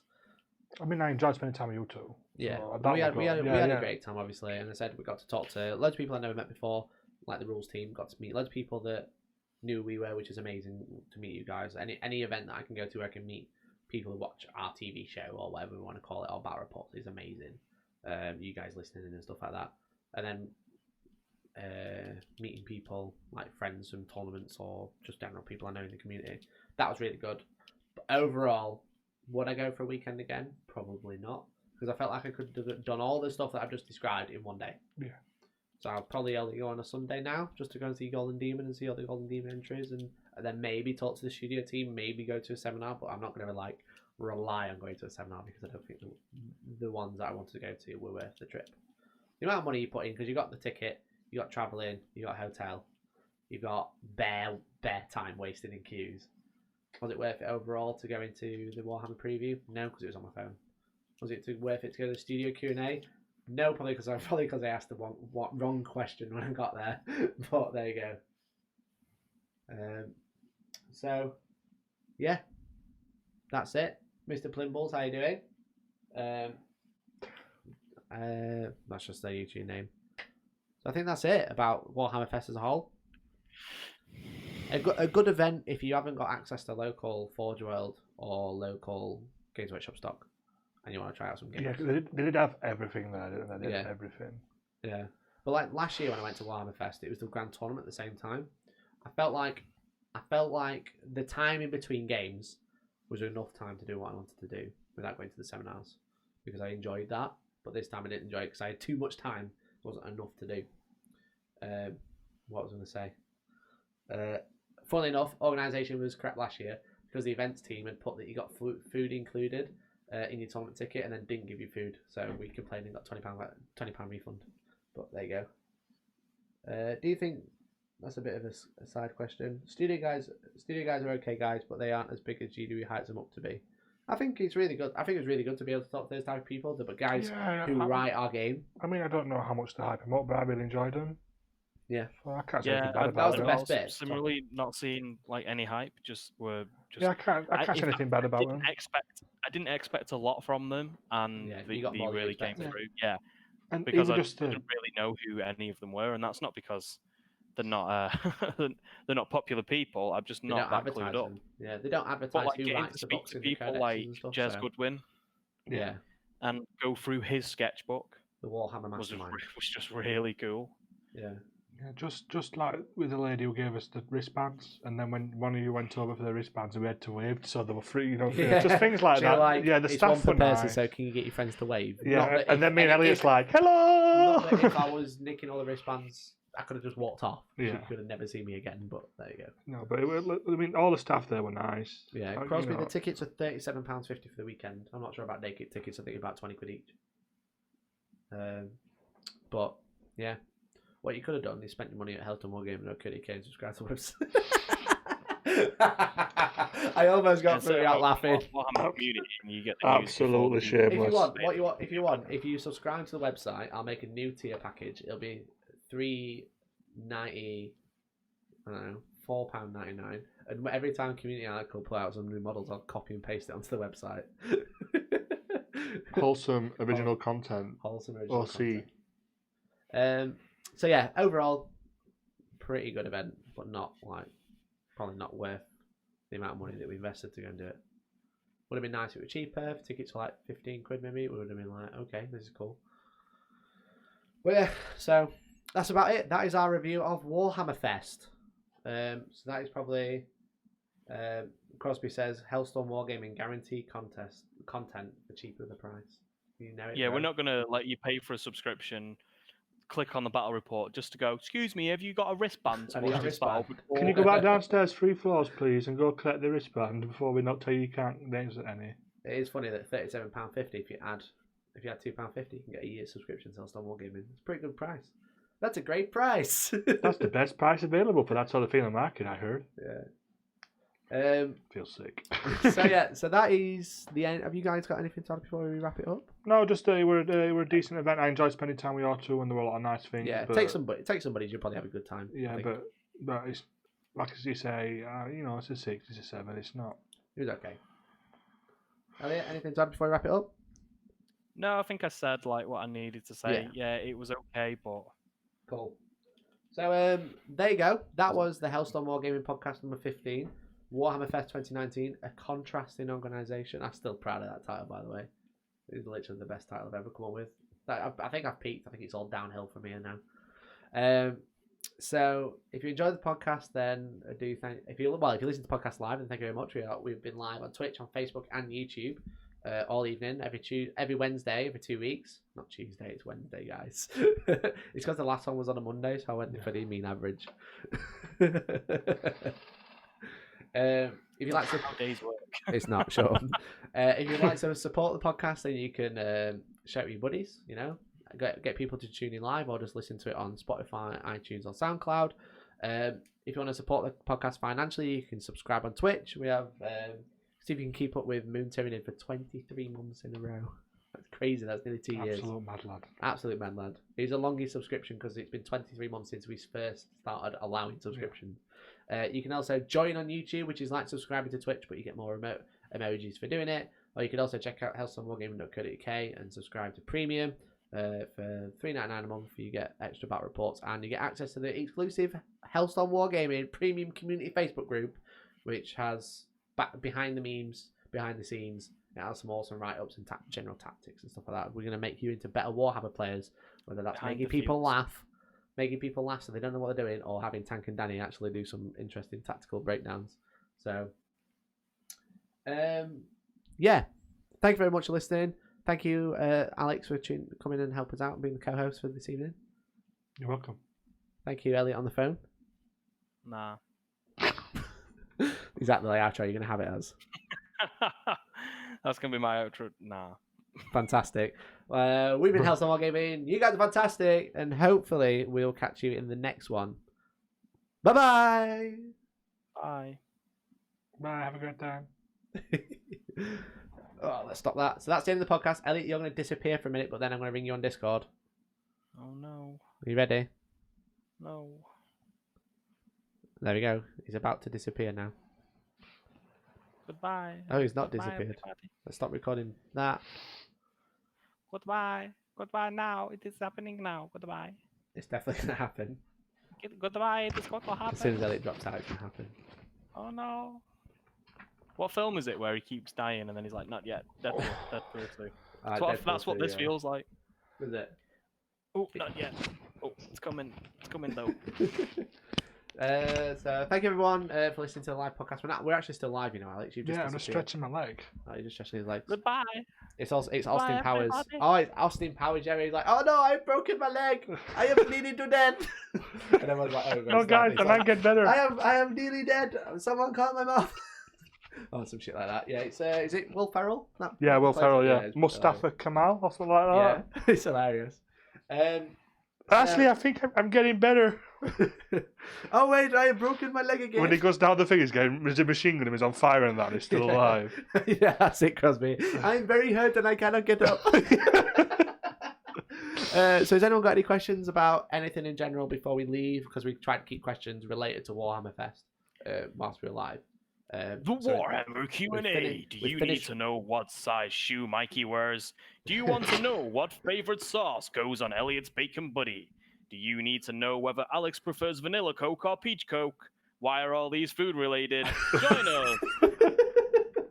So I don't know why I did that. So yeah, if you got anything you want to ask, then do let us know because we are going to go in at least at most 10 minutes. Why are you see-through, Mikey? Because I'm dead inside after Warhammer Fest. Oh my god! You're such a drama queen. 1 second. Oh, that's actually quite funny. How do I look? Do I look amazing? Do I look great? Can you chuck us the green sheet? What are you doing? Are you being Is Harry there a green Potter? sheet down there? On one of the shelves? No? I bet there is. 1 second. There. Look, is it just... Hey, look all that. Hide my chair. Yeah, no, the chair's still there on my screen. It won't be. Oh, yeah, there you go. Now you're hidden. See, it's great. He's having a great time. 1 second. Let me know what it looks like. What does it look like? Can't actually see. 1 second. Let me turn the studio mode off. Where's my mouse? There we go. Oh, you can see my neck. I'm just a floating pair of headphones. This is me now. On your neck. And my neck. 1 second. Because I aimed a hole in this one, it's really difficult. You see the hole? I go like that. This is quality content. This is quality content, by the way. There we go. How's that look? Alex? I'm waiting for it to load. Waiting for the delay. Oh my god, you are invisible. There's that nothing okay, but boys? floating headphones. This is what you pay for, boys. Just kidding, this is free. Use the green screen, wears a green shirt. I am green, yeah. I'm green. So literally no one's... oh, actually, best podcast ever. He's finally gone. Mikey Logic uses green screen, wears a green shirt. Oofed, finally. Lol, back to the 90s B movies. Yeah, exactly, Zidley. So, I think that's about it. Do you want to say anything, Alex, in general to the Warhammer community as a whole? The Hellstorm buddies, the fan base? Yeah, just have a nice evening.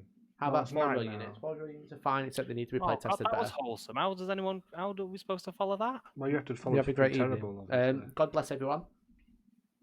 Right, God bless. I always do. Is that what you're saying? That's what Alex How says. do I top it? I don't know. I hope a Labrador comes and runs into your house and goes, "I love you."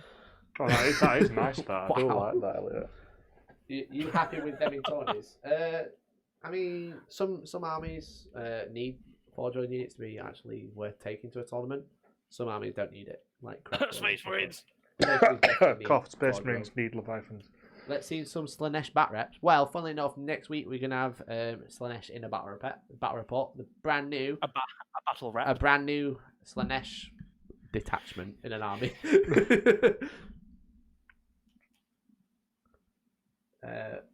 I will not be having a fine even because fuck assembling repulsors. Repulsors are fine, bro. I built 3 at the same time. This is the man who's having a mental breakdown about assembling repulsors of the other league. I couldn't hear that. No, we're not, Mr. Plimballs. I think that's everything. I think we're done. I think we're done here. Are you done here? Yeah, I'm done here. As long as everybody has a lovely night. I think so. I haven't checked out that podcast yet, but I'm going to try and listen to it this week. And Kari, I remember you telling me about it. So I think that's everything. So we're going to go. If you're on Twitch, we are going to raid someone. So jump over there. We're going to jump into another stream. But otherwise, thank you very much for listening. This has been the end of the live show because it's a live show as well as a podcast. Don't forget. Do appreciate you guys hanging out, and we will catch you next time when I'm doing 9 dubs ending. When I take a repulsor and shove it inside a cat. Bye. Oh, my cap's on my lap. Don't do that. That's it, live on stream. Chuck. They are my Tau. They are my Tau. I love Tau. Tau are the best army in the world. Leave me alone. Here comes Tesco brand salt. Hey man, I don't just have Tesco brand salt. I have multiple types of salt ready, available in my possession. Somewhere. Somewhere, honestly, I do.